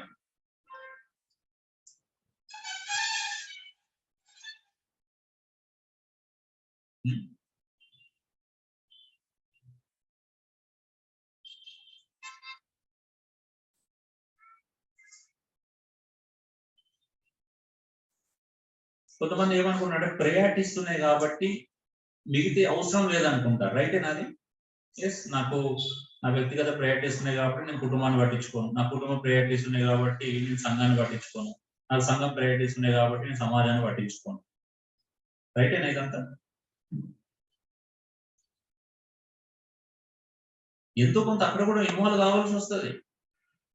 అన్ని యేసుప్రభువే చెప్పాడు, అన్ని బైబిలే చెప్పింది, అన్ని వాక్యంలో ఉన్నాయి. భార్యను ప్రేమించమని చెప్పినోడే సంఘాన్ని కూడా ప్రేమించమని చెప్పాడు, అవునా? పిల్లలు పెంచమని చెప్పినోడే సంఘానికి క్షేమవంతు కలిగించమని కూడా చెప్పాడు. పోనీ అదొకరికి ఇదొకరు చెప్పాడా? తల్లిదండ్రులను సేవ చేయమన్నాడే మళ్ళీ నా కొరకు బ్రతుకమన్నాడు, అవునా? అదొకరికి ఇదొకరు చెప్పాడా? అన్ని ఒకరికే చెప్పాడు. పోనీ అదన్న క్లారిటీ ఉందా మనకి? లేదు లేదు, అది ఒక భర్తకు మాత్రమే వర్తిస్తుంది, ఈయనకు మాత్రమే వర్తిస్తుంది. సంఘాన్ని చూసుకోవాల్సిన బాధ్యత కేవలం కాపాలకు మాత్రమే వెళ్ళొస్తే, దానిలో విశ్వాసులతో ఎలాంటి ప్రమేయం కానీ పాత్ర కానీ ఉండదు. రైటేనా? అండర్స్టాండింగ్? ఒకసారి ఆలోచించండి. నాకు ఆశ్చర్యం అనిపిస్తా ఉంటుంది అప్పుడప్పుడు. తప్పుగా అనుకోవద్దు, నేను మిమ్మల్ని జస్ట్ ప్రేరేపిస్తున్నాను. థింక్ చేయండి, ప్రభు ఎప్పుడు నిర్ణయం తీసుకుంటారు బతకడానికి? ఎప్పుడు సీరియస్ గా తీసుకుంటారు? ఏదో ఒకటి చేయాలి కదండి. సంఘాన్ని పెంచుకోవాలి, సువార్తను విస్తరింప చేసుకోవాలి, సత్యాన్ని ప్రబలించాలి, ప్రబలిస్తున్న వారితో కలిసి పనిచేయాలి, జతమైన వారిగా ఉండాలి, సత్యానికి సహాయకులు ఉండొచ్చు. బైబిలే చెప్తుంది. అలా చెప్పినప్పుడు సంఘం ఎదుగుతుంది. సంఘము ఎదగట్లేదు అంటే మనం సరిగా లేమని అర్థం. అది కూడా గుర్తుపెట్టుకోండి. ఎస్, సంఘం ఎదుగుతుంది, గ్రోత్ అవుతుంది, ఇంటర్నల్ గా ఎక్స్టర్నల్ గా రెండు గ్రోత్, రెండు జరగాల. అది మా పుస్తకాలం కూడా ఓన్లీ ఇంటర్నల్ గా ఎదుగుతుంది సరిపోతుంది అనుకున్నారా? అలాగైతే దేవుడు స్టెఫెన్ చంపాల్సిన అవసరం లేదు, సువార్త అటు బయటకు తీసుకెళ్లాల్సిన అవసరం లేదు కదా. కంఫర్ట్ జోన్ లో ఎరిశలో ఉంటే అయిపోతుంది కదా. లోపల మంచిగా నిష్కపటమైన హృదయంతోను కదా, మంచి మనసుతోను రొట్టె విరుచుకుంటా మంచిగా భోజనం చేస్తున్నారు కదా, చాలు కదా. బాగానే ఉన్నారు కదా సంఘం, అవునా? 2వ అధ్యాయంలో, 3వ అధ్యాయంలో, 4వ అధ్యాయంలో చిరాస్తులు స్థిరాస్తులు అన్ని కూడా అంత మంచిగా ప్రేమ పంచుకుంటున్నప్పుడు ఎందుకు మళ్ళీ యేసు వచ్చి డిస్టర్బ్ చేసి చెదరగొట్టడం అవసరమా? ఏమంటారు? మంచిగానే ఉన్నారు కదా సంఘం, ప్రేమగా ఆప్యాయతలు పంచుకుంటూ, ప్రేమను పంచుకుంటూ మంచిగా తింటున్నారు, రోజు భోజనం చేస్తున్నారు, రొట్టె విరుస్తున్నారు. అంత మంచిగా ఉన్న సంఘం మళ్ళీ పరిశుభ్రం తీసుకొచ్చి చెదరగొట్టడం అవసరమా? 7వ అధ్యాయంకి వచ్చేసరికి 8వ అధ్యాయంలో ఏమైతే సంఘం అంతా చెదిరిపోయింది. చెదిరిపోయినందుకు మేలు జరిగిందా, కీడు జరిగిందా? దేవుని చిత్తం నెరవేర్చబడ్డదా, దేవుని చిత్తానికి అగనెస్ట్‌గా వెళ్ళిందా చెదిరిపోవడం? చెదిరిపోవడం ద్వారా సువార్త విస్తరించింది, సంఘాలు అనేకం స్థాపించబడ్డాయి.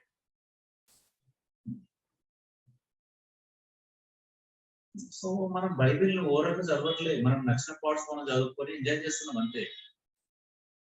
అందుకేనమ్మా కమిషన్ కానీ, ఆయన యొక్క కమాండ్మెంట్స్ కానీ, ఆయన చెప్పిన విధులు, అపోస్తుల ద్వారా ఇవ్వబడిన విధులను కానీ మనం సీరియస్ గా తీసుకోవాలి. చదవండి. ఎన్నిసార్లు ఉందో తెలుసా మాట? పారంపర్యాచారం అంటాడు. పారంపర్యాచారం అంటే శాస్త్రుల భాషలు పారంపర్యాచారం గురించి నేను మాట్లాడట్లేదు. అపోస్తులు పెట్టిన పారంపర్య అక్కడ కూడా ఉంటుంది. అపోస్తుల విధులు అంటాడు. అంటే అపోస్తులు మనకి ఇచ్చినటువంటి విధులు, ధర్మములు ఉన్నాయి, కర్తవ్యములు ఉన్నాయి. విధి అన్నా, ధర్మం అన్నా, కర్తవ్యం అన్నా, లేదా అపోస్తుల పరంపర అంటారు, పారంపర్య ఆచారం అంటారు. అంటే మరి దాన్ని ఎందుకు సీరియస్ గా తీసుకోవాలి? ఆయన ఎందుకు పెట్టాడు? ఊరికనే ఇచ్చాడు అపోస్తులకు మనకి? సో ఆ బోధన మనం పట్టుకోకపోతే, ఆ బోధన కొనసాగించుకోకపోతే అర్థం ఉండదు. అందుకే నువ్వు క్రైస్ట్ సెంటర్డ్ గా ఉన్నావు లేదో ఆలోచించు. క్రైస్ట్ సెంటర్డ్ గా ఉన్నావంటే నీ లైఫ్ లో సంఘం ఉంటుంది, నీ లైఫ్ లో గాస్పెల్ ఉంటుంది, నీ లైఫ్ లో కమాండ్మెంట్స్ ఉంటాయి, నీ లైఫ్ లో కమిషన్ ఉంటుంది, నీ లైఫ్ లో సంక్షేమం ఉంటుంది. నువ్వు ప్రభుత్వం బ్రతుకుతావు ఎక్కడున్నావు. జనాలు చూస్తున్నారు లేదా ఆలోచిస్తావు. ఎస్, నీకు ఎమోషనల్ కాకుండా నేను కోపం తెప్పించుకో, నా కోపం తెప్పించే ఇన్సిడెంట్ జరిగిన కోపం తెచ్చుకొని ఎందుకు అని అంటే నా ప్రభు మహిమ మీద దృష్టి ఉంటుంది. అందుకే కదా ఇప్పుడు ఆ 5 సోలాస్ నిజంగా మనం సీరియస్ గా తీసుకోవట్లేదు. సోలా స్క్రిప్చర్, లేఖనం ఒకటే ప్రాముఖ్యం మనకి. ఇంకా సోలా క్రీస్తు ఒకటే. క్రైస్తు సెంటర్డ్ ఉండాలి అందరం. క్రీస్తు ఒకటే, మన క్రీస్తు మాత్రమే. ఏంటిది? ఇంకెవరు లేదు మన జీవితంలో. క్రీస్తు మాత్రమే, ఆ మాత్రమే చుట్టాలు ఉండాలా. అన్నిట్లో క్రీస్తు ఉండకూడదు. అవునా? అన్నిట్లో మనం క్రీస్తుని పెట్టుకున్నాం కానీ క్రీస్తు మాత్రమే పెట్టుకోలేదు. నిజమా కదా? సోలో ఫిట్ ఏంటిది? ఫెయిత్ ఒకటే, విశ్వాసం ఒకటే. విశ్వాసం మాత్రమే మనల్ని ప్రభు దగ్గరికి చేర్చగలుగుతుంది. విశ్వాసం ఒకటి మాత్రమే మనల్ని నిలుపగలుగుతుంది ప్రభులో. సోలా గ్రేషియా, కృప మాత్రమే. ఫైనల్ గా సోలా డిగోరి అంటే రక్ష, అంటే మహిమ. ఏం చేసిన మహిమ అంటే ఏం చేసిన ఎవరి కోసం చేయాలంట? దేవుని మహిమ కొరకు మాత్రమే. అంటే బైబిల్ ఎంత క్లియర్ చెప్పాను. పానం చేసినా భోజనం చేసినా ఎవరి కోసం చేయాలి? దేవుని మహిమ కొరకే చేయాలి. తిన్నా ఎవరి కోసం తినాలా? దేవుని మహిమ కొరకు తినాలి. తినడం మానేసిన ఎవరి కోసం తినడం మానేయాలా? దేవుని మహిమ కొరకే తినడం మానేయాలి. అవునా? బ్రతికిన ఎవరి కోసం బ్రతకాలా? దేవుని మహిమ కొరకే బ్రతకాలి. ఫలించడం ఎవరి కోసం ఫలించాలా? దేవుని మహిమ కొరకే ఫలించాలి. యోహాను సువార్త 15 చూస్తున్నాం కదా, బహుగా ఫలించడం వలన నా తండ్రి మహిమపరచబడుతుంది. అంటే మీరు ఫలించమంటారు. ఫలించడం వల్ల ఆజ్ఞ ఇష్టం రానన్నాడు యేసు ప్రభు. ఇష్టం ఫలిస్తే ఫలించడం లేకుండా లేదా? మ్యాండేటరీ అది ఫలించడం? Yes, mandatory. ఎందుకు? దేవుని మహిమ కొరకు ఫలించాలి. లోకానికి ఉప్పు వెలుగు అన్నాడు. ఎందుకు? దేవుని మహిమ కొరకే. మన లోకంలో ఉప్పుగా బ్రతుకుతున్నామా? వెలుగుగా బ్రతుకుతున్నామా? పరలోకమందున మీ తండ్రిని చూసి వారు అన్యజనులంట మహిమపరిచినట్టు వారు ఎదుట మీ వెలుగును ప్రకాశింపనీయమంటున్నాడు. మొదటి పేతురు 2:7-15 కూడా అదే ఉంటది. అన్యజనులు మనల్ని ఏ విషయంలో దుర్మార్గులను దూషిస్తారో ఆ విషయంలో దర్శన దినంలో మన మీద అపనింద వేవారు సిగ్గుపడినట్లంట. తండ్రి దేవుని మహిమపరిచినట్లు వారి మధ్యలో సత్ప్రవర్తన కలిగిన వారైనా. అంటే లోకంలో మనకు బాధ్యత ఉంది, సంఘంలో బాధ్యత. అక్కడ బాధ్యత నివసి ఇక్కడ బాధ్యత నివసి ఇంకొక దగ్గర నేను నిర్వర్తించాల్సిన అవసరం లేదు అనుకుంటే రాంగ్. నీకు అన్న సైలెంట్ లేఖనం అర్థం కాలేదు, రైట్ అండర్స్టాండింగ్ తెలియలేదన్నట్టు. అవునా?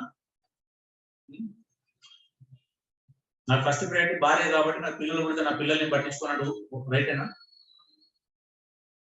అవునా కదా? భార్యతో పాటు పిల్లలు కూడా ప్రేమించాలి, పిల్లలు కూడా పోషించాలి. అవునా? మరి భార్య వచ్చింది కాబట్టి నేను తల్లిదండ్రులు లక్ష్యం చేస్తాను, రైటేనా? రైట్ కాదు. వాళ్ళు కూడా పిల్లలు పోషించాలి. అవునా? అప్పుడు నాకు ఈ 3 ఉన్నాయి కాబట్టి నాకు సంఘంతో అవసరం లేదు, నాకు సంఘాన్ని పట్టించుకున్నాను, రైటేనా? అది కూడా రైట్ కాదు కదా. అవన్నీ దేవుడే చెప్పాడు కదా, అన్ని దేవుడే చెప్పాడు. అన్నిటిని దేవుడు మనం ఖచ్చితంగా సమతుల్యత పాటించాలి, కొద్దిగానైనా. ఓకే, రోజంతా గడపడానికి, వారం అంతా గడపడానికి కుటుంబం నీతోనే ఉంటుంది కదా. మనం ప్రతి ఆదివారం, ప్రతి రోజు ఉంటుంది మనతో ఫ్యామిలీ ఉంటుంది. ప్రతిరోజు ఆఫీస్ తో గడపచ్చు, ప్రతిరోజు నీ స్నేహితులతో గడపవచ్చు, ప్రతిరోజు నీ కుటుంబంతో గడపవచ్చు. కానీ సంఘంతో గడిపే అవకాశం మనకు కొద్దిగానే ఉంటుంది. దాన్ని కూడా మనము నిర్లక్ష్యం చేయడం అనేది రైతు ఏమాత్రం కాదండి. మనం అది నిర్లక్ష్యం చేసి సంఘం ఎదగదండి. మీకు అర్థం అయితే లేదు. అది మీకు ఎందుకు ప్రాక్టికల్ గా థింక్ చేయట్లేదు నాకు తెలియట్లేదు ఇప్పుడు కూడా. రఘు ఆయన వేదనతో ఎలా మాట్లాడి చూశారు కదా, ఎంత వేదన పడుతున్నాడు అంటే ఆయన ఆర్తనాదం మీకు వినిపించిందో లేదో నాకు స్పష్టంగా వినపడింది ఆయన ప్రార్థనలో కానీ ఆయన మాటల్లో సంఘం పట్ల ఉన్న తీవ్రత. ఎందుకు వినలేకపోతున్నా? ఒక వ్యక్తిలో పెయిన్ మనం చూడట్లేదు కదా, మనం అసలు పెయిన్ చూడడం నేర్చుకోవట్లేదు కదా. ఒక వ్యక్తిలో పెయిన్ చూడటం నేర్చుకోవాలనిపిస్తాం. అప్పుడు కూడా మనం పెయిన్ ఫీల్ అవుతాం. అరే లోకంలో కనీసం ఎవడన్నా అమ్మాయిని సాగనంపుతున్నప్పుడు తల్లిదండ్రులు ఏడుస్తున్నారు, ఆడికి వచ్చిన వాళ్ళు అందరూ ఏడుస్తారు కదా, ఆటోమేటిక్ ఏడుపు వస్తుంది. మనకు ఆటోమేటిక్ రావట్లేదు వాక్యం అంటే ఒక మనిషిలో ఎందుకు బ్రతుకుతున్నాడు, ఎందుకు అంత సీరియస్ గా మాట్లాడుతున్నారు అనే పెయిన్ మనం ఫీల్ కాకపోతే మన ఆత్మ నిజంగా అంటే సరిగా ఉన్నట్టేనా?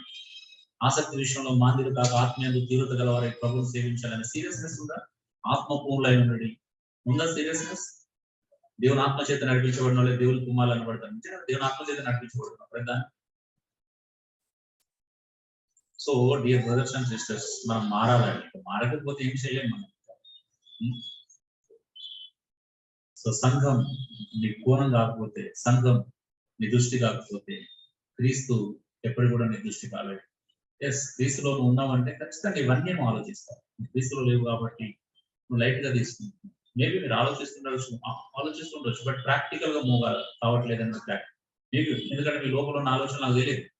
మేబీ మీరు చాలా మంది సీరియస్ గా ఆలోచిస్తుండొచ్చు, బట్ ప్రాక్టికల్ గా ఏం చేయట్లేదా, ఒకవేళ ఎందుకు చేయలేకపోతున్నారు అది అప్పుడని ఆలోచించాలి. ప్రాక్టికల్ గా మనం ఎందుకు మూవ్ అవ్వలేకపోతున్నాం. సో సంఘం వెలిగించండి దయచేసి, పరిచయ కర్మం నిర్వర్తించడానికి నిలబడండి, పరిచర్యను విస్తరింపజేయడానికి నిలబడండి. సో పరిచర్య జరగాలి ఖచ్చితంగా. పరిచర్య ధర్మం నిర్వర్తించబడాలా, అన్ని రకాలుగా ప్రార్థన చేయాలి సీరియస్ గా. అఫ్కోర్స్ సంతోషం, మనం 2 గ్రూప్స్ పెట్టుకున్నాం, ప్రార్థన చేస్తున్నారు. ఆ ప్రార్థన ఇంకా బోర్డంతో భారంతో నిజంగానే జరగాలి. ప్రభావం జరిగించు, నీ చిత్తం మా జీవితంలో జరిగించు, నీ చిత్తానుసారంగా పరిచయం అభివృద్ధి పరచు. ఆయన చిత్తానికి వ్యతిరేకంగా అన్ని ఆయన చిత్తంలోనే జరగాలి. ఏం జరిగింది? ఎస్, ప్రజలందరూ మారుమనసు పొందడం ఆయన చిత్తమే, ప్రజలందరూ రక్షించబడాలన్నది ఆయన చిత్తమే, ప్రజలందరూ సత్యం గురించి అనుభవ జ్ఞానం కలిగి ఉండాలన్నది అందరం చిత్తమే. అందులో వాళ్ళు అడగాల్సిన అవసరం లేదు, ప్రభావ నీ చిత్తము ఈ వ్యక్తులను అంటే ప్రజల్ని రక్షించబడి నీ చిత్తమా కాదని అడగాల్సిన అవసరం లేదు. మన ప్రయత్నం మనం చేయాలి. ఎవరు రక్షించబడతారో మనకి తెలియదు, ఎవరు ప్రభు వైపు తిరుగుతారో మనకు తెలియదు.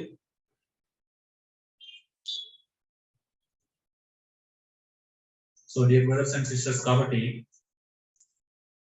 ఆరాధన విధానం స్వయంగా ప్రభు అయిన దేవుడే ఇచ్చాడు. ఎవరిని ఆరాధించాలని చెప్పాడు, ఎలా ఆరాధించాలో చెప్పాడు, ఎందుకు ఆరాధించాలో కూడా ఆయనే చెబుతున్నాడు. సో ఈ సిస్టాన్ని మనం బ్రేక్ చేయకూడదు.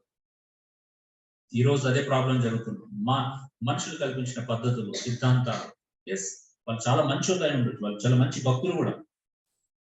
వాళ్ళు చెప్పనివి, వాళ్ళు ఖండితంగా చెప్పని మాటలు, వాళ్ళు ఖండితంగా చెప్పనటువంటి స్టేట్మెంట్స్ మనం తీసుకొని ఈ రోజు మన సంఘంలో గరిబిలు క్రియేట్ చేసుకోవాల్సిన అవసరం నిజంగా మనకు ఉందా ఆలోచించాలి.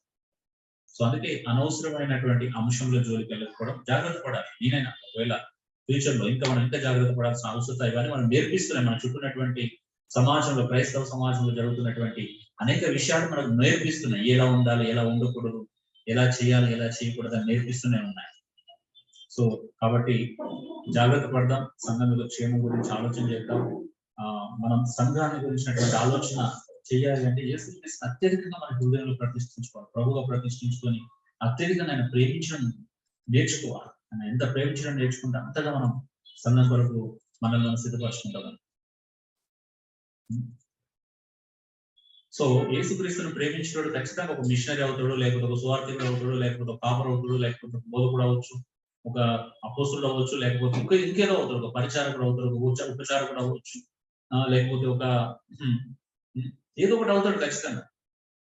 క్రీస్తును ప్రేమించేవాడు ఏమి కాకుండా అయితే మిగలడండి పైన. అవునా? చెప్పగలుగుతారా? క్రీస్తుని ప్రేమించిన ఏం కాకుండా మిగులుతాం అంటే ఏం కాకుండా మిగిలిపోయాడు ఎవరు ఉన్నాడు? క్రీస్తుని ప్రేమించిన అంటే ఏదో ఒకటి అవుతాడు ఖచ్చితంగా. అవునా?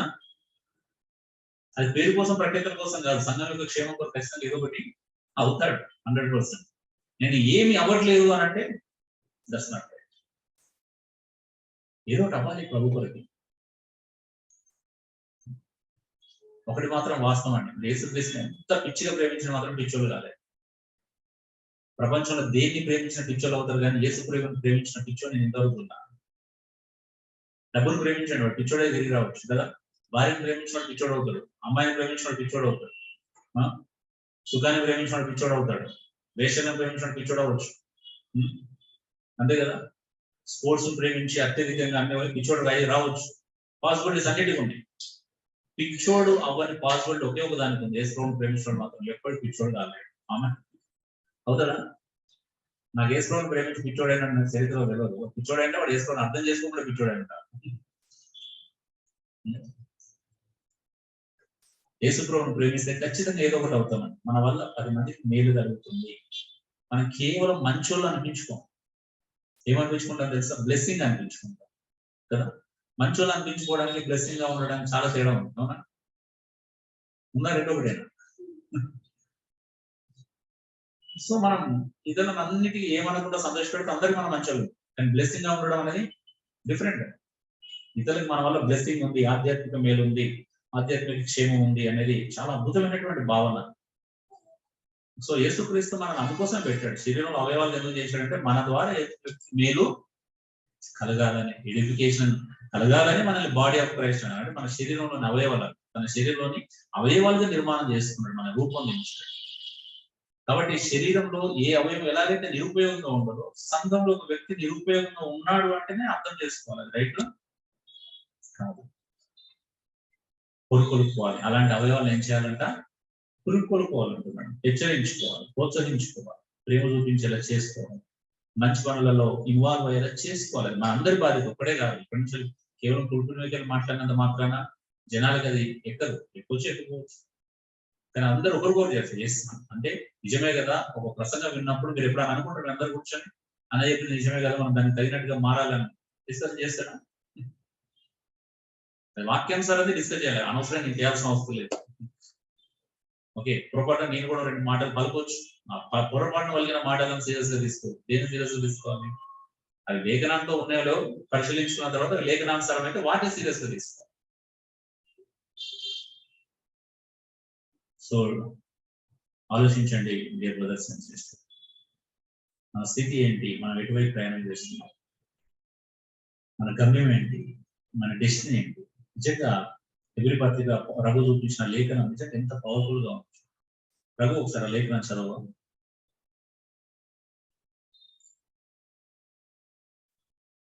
లేడా? హలో, ఎవరైనా చదవరా? శ్రీ ఎవరైనా?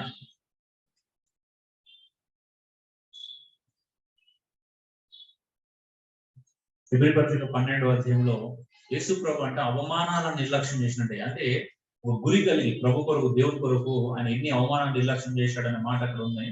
ఒకసారి చూడండి, అది ఎక్కడ ఉందో కరెక్ట్ గా. 12:2 సభరా. ఆయన తన ఎదుర్కొంటున్న ఆనందం కొరకై అవమానమును నిర్లక్ష్యపెట్టి శిలువను సహించి దేవుని సింహాసనం యొక్క కుడిపార్శ్వమున ఆసీనుడై ఉన్నాడు. ఏంటిదంట? యేసుక్రీస్తు అంట ఆనందం కొరకు, తన ముందు ఉంచబడిన ఆనందం కొరకు అవమానంలో నిర్లక్ష్యం పెట్టాడంట. ఇప్పుడు చెప్పండి, మీ ఆనందం ఏంటో చెప్పగలుగుతారా? మీ ఆనందం ఎవరు, ఏంటి అసలు మీ ఆనందం ఎక్కడ పెట్టుకుంటారు? మీ ఆనందం కరెక్ట్ మీకు తెలిస్తే మీరు ఖచ్చితంగా ఏం చేస్తారు? ఎన్ని అవమానాలైన నిర్లక్ష్యం చేసి అంత శక్తివంతులు అవుతారు. ఆమె యేసుక్రీస్తు నిజంగా యేసుప్రభుని వెంబడించిన అందరి జీవితంలో నా పాయింట్ చూశారు కదా. వాళ్ళ ముందు ఉంచబడినటువంటి దాని కొరకు, పౌలు కూడా అంటాడు కదా, తన ముందున్న దానికి ఉంచబడిన దాని కొరకు పట్టుకోవడానికి ఎన్నో అవమానాలు భరించారు. యేసుక్రీస్తు కూడా తన ముందు ఉంచబడిన ఆనందం కొరకంట సిలువను ఎక్కాడంట. అవమానాలు నిర్లక్ష్యం చేసి సిలువను భరించి వెళ్ళి ఎక్కడ కూర్చున్నాడంటే తండ్రి స్థానం. అంటే అది ఆయన స్థానం, అది నా స్థానం కూడా, మన స్థానం కూడా ఎక్కడ? దేవుని కుడిపార్శ్వమున కూర్చున్నటువంటి క్రీస్తు పక్కనైనా మీ స్థానం ఇంకెక్కడ ఉందో చెప్పండి. మన స్థానం ఎక్కడ చెప్పండి? ఎంత అద్భుతమైన స్థానం కదా. అనర్హులము, అల్పులము, అసలు అజ్ఞానులము, పాపులము, అసలు మనకు అంత డిజర్వ్ లేదు. దేవుడు ఒక గొప్ప కృపను అనుగ్రహింపజేసి, అరే దేవుడు వెలిసి నా కుమారుడైన క్రీస్తు పక్కన మిమ్మల్ని కూడా కూర్చోబెట్టుకున్నాను అనేది అది ఎంత అద్భుతమైన కృప అండి. అమాజిన్ చేసి దాన్ని అర్థం చేసుకుంటలేము మనం. నా స్థానం అది, ఇక్కడ కాదు నా స్థానం. అందుకే లేఖనంలో అపుస్తులు మన పౌరస్థితి పరలోకమందున ఈ లోపల యాత్రికుల పరదేశము పైన వాడిని వెతకండి, యేసు కూడా పైన భూమిలో దాన్ని కూర్చుకోదు, పైన దాన్ని పెట్టుకోండి. ఇవన్నీ మనం లెక్కలకు తీసుకుంటే సీరియస్ గా తీసుకోలే. మీకు అర్థమైతే లేదు మీ స్థానం ఎక్కడుందని. అసలు మిమ్మల్ని మీరు చూసుకుంటున్నారు, ఎక్కడున్నారు అసలు మీ స్థానం ఏంటో? ఇంతమంది చెప్పాను కదా, మీరు నిజంగా క్రీస్తు కూడా లేకుండా అంటే పైన వాడిని వెతకాలి. మన జీవం క్రీస్తు కూడా దాచబడి ఉన్నది. నీ జీవం ఎక్కడుందో తెలుసా? నువ్వు ఎక్కడ ఉండాల్సిన వాడవో తెలుసా? అసలు అక్కడికి వెళ్తున్నావా? నీ గమ్యం అదేనా?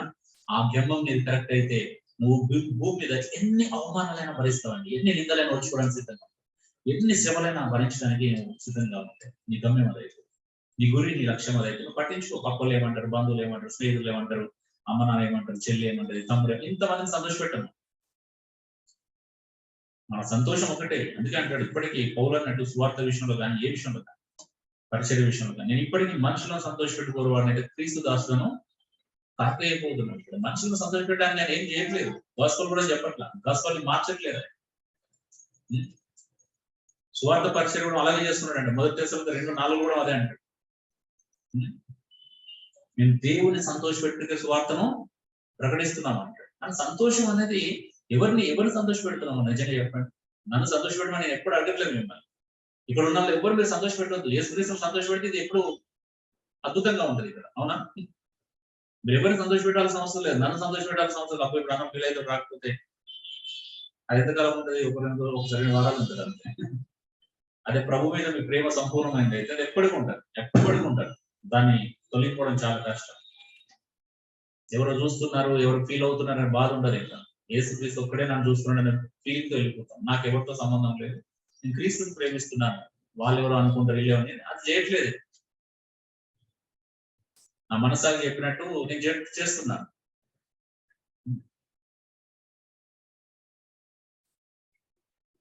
సో ఆలోచించండి brothers and sisters, Christ centred గా జీవించడానికి మనం అందరం ప్రయత్నం చేద్దాం. దేవుడు అందరికి ఆ కృప ఇచ్చాడు ఆల్రెడీ. ఆ కృపను నిరంతరం చేసుకోవద్దు. మనందరికి ఆ విశ్వాసం ద్వారానే మనం ప్రభు దగ్గరికి వచ్చాం. ఆ కృప మనకు అనుగ్రహించబడింది. మన విశ్వాసం ద్వారా కృప చేతిని రక్షించబడ్డాం. అదంతా క్రీస్తులో జరిగింది. సో అదంతా దేవుడి మహిమ కొరకు జరిగింది. ఇదంతా లేఖనాలు రాయబడింది. ఆ లేఖనాలు మనం గౌరవించాలి, ఆ లేఖనాల ప్రకారం జీవించాలి. సో లేఖనాలకు మనం అంత విలువిస్తేనే మన జీవితాలకు విలువ ఉంటుంది. సో కాబట్టి మనం దేన్ని కూడా లైట్ గా తీసుకోకూడదని మిమ్మల్ని అందరినీ బ్రతిమలాడుకుంటున్నాను. సీరియస్ గా తీసుకోండి, డిస్కషన్ చేసుకోండి, వినండి. నేను మళ్ళీ అవసరం అంటే నాకు అర్థమవుతుంది, రికార్డ్స్ కూడా ఎవరు అడగట్లేదు పంపించమని. మళ్ళీ వినాలని తప్పన ఆలోచన ఎవరు లేదు, ఎవరి పనులు బిజీ ఉన్నారని ఏదో తెలిసిపోతుంది. అంటే అంత అదైపోయినా మనం లేఖనాలు మళ్ళీ కూడా ఏం చెప్పాడు ఎవరైనా ఎప్పుడు పెట్టలేదు మెసేజ్ అన్న ఈ వారం రికార్డు వింటున్నాను ఎవరు అడగరు. ఎందుకంటే అర్థమైపోయింది మన సంఘం ఎంత భయంకరమైన స్టేట్ లో ఉందని.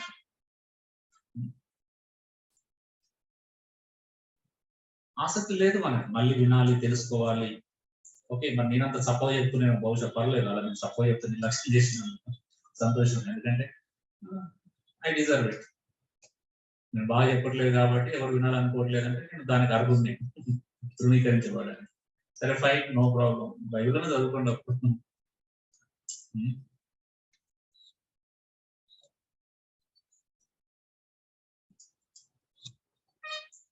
సో కాబట్టి ప్రార్థన చేసుకుందాం అందరం. దేవుని వైపు చూడడానికి ప్రయత్నం చేద్దాం.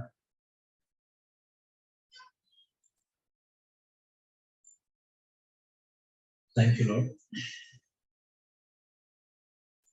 పరిశుద్ధులైనటువంటి తండ్రి, మహోన్నతులైన మా దేవానికి స్తోత్రాలు చెల్లిస్తాం. నీ యొక్క ఆశ్చర్యమైనటువంటి ప్రేమను బట్టి, అద్భుతమైన కృపను బట్టి, మా అందరి పట్ల నీకున్న వాత్సల్యతకై లెక్కలేని స్థుతులు స్తోత్రాలు చెల్లిస్తా ఉన్నాం. మీ ప్రేమను మేము అర్థం చేసుకునే స్థాయికి వెళ్ళడానికి చూపించు. మీ ప్రేమ యొక్క పొడుగు, లోతు, వెడల్పు, ఎత్తు ఎంతో గ్రహించడానికి మాకు చూపించు. ఆనాడు పౌలు ఏ వ్యక్తిని బట్టి ప్రభా కుటుంబాన్ని పిలువడుచున్నదో ఆ పరలోకమైనటువంటి తండ్రి ఎదుట మోకాళ్ళను సంఘాన్ని తండ్రి కుటుంబంగా మార్చాడు. ఆ తండ్రి ఎదుట మోకాళ్ళను ప్రార్థన చేస్తున్నాడు. ప్రజల్లోని ప్రేమ యొక్క పొడుగు, లోతు, వెడల్పు, ఎత్తు తెలుసుకునే శక్తి రావాలని, జ్ఞానానికి మించిన ప్రేమను నిజంగా మేము అర్థం చేసుకోలేకపోతున్నాం ప్రభా. మేము ఒకరి కోసం ఒకరం బ్రతకాలని, సంఘం అంటే ఒక కుటుంబం అని, దేవుని కుటుంబం అనే ఆలోచన నుంచి బయటపడిపోతున్నాం ప్రభా.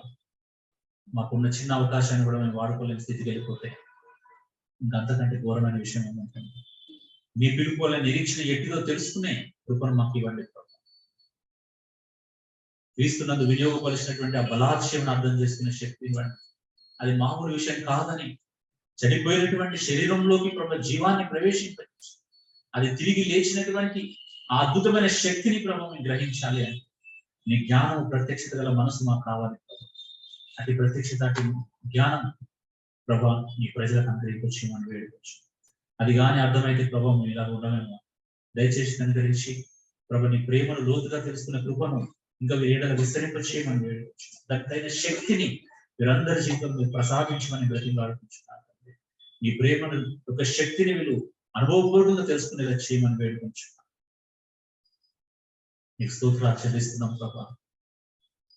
క్రైస్త సెంటర్ని ఆలోచించేటువంటి ఆ కృపలు ఎదగటానికి యేసు ప్రభా ద్వారా మీరు మాకు ఇచ్చినటువంటి ప్రతి ఆజ్ఞను మేము నెరవేర్చే విధంగా అపోస్తుల యొక్క విధులను, కట్టడలను గైకొన్న వారికి ఉండటానికి చూపించు. మా ప్రార్థన వింటున్నంత స్తోత్రాలు చెల్లిస్తూ సంఘాన్ని అంతటినీ నీ గొప్పతనాన్ని ప్రభా, నీ మహిమను, నీ యొక్క ఉన్నతమైన స్థాయిని మా బ్రతుకుల ద్వారా ఎక్కడ కూడా అవమానం కలగకుండా జాగ్రత్త పడడానికి సహాయం దయచేయండి. మేము ఎక్కడ ఏం చేసినా అన్ని విషయాల్లో నేను గణపరిచే విధంగా చేయటం చూపించున్నాను. యేసు దివ్యనామములో వేడుకుంటున్నాను పరలోక తండ్రి. ఆమేన్. షలోమ్ అండి అందరికీ.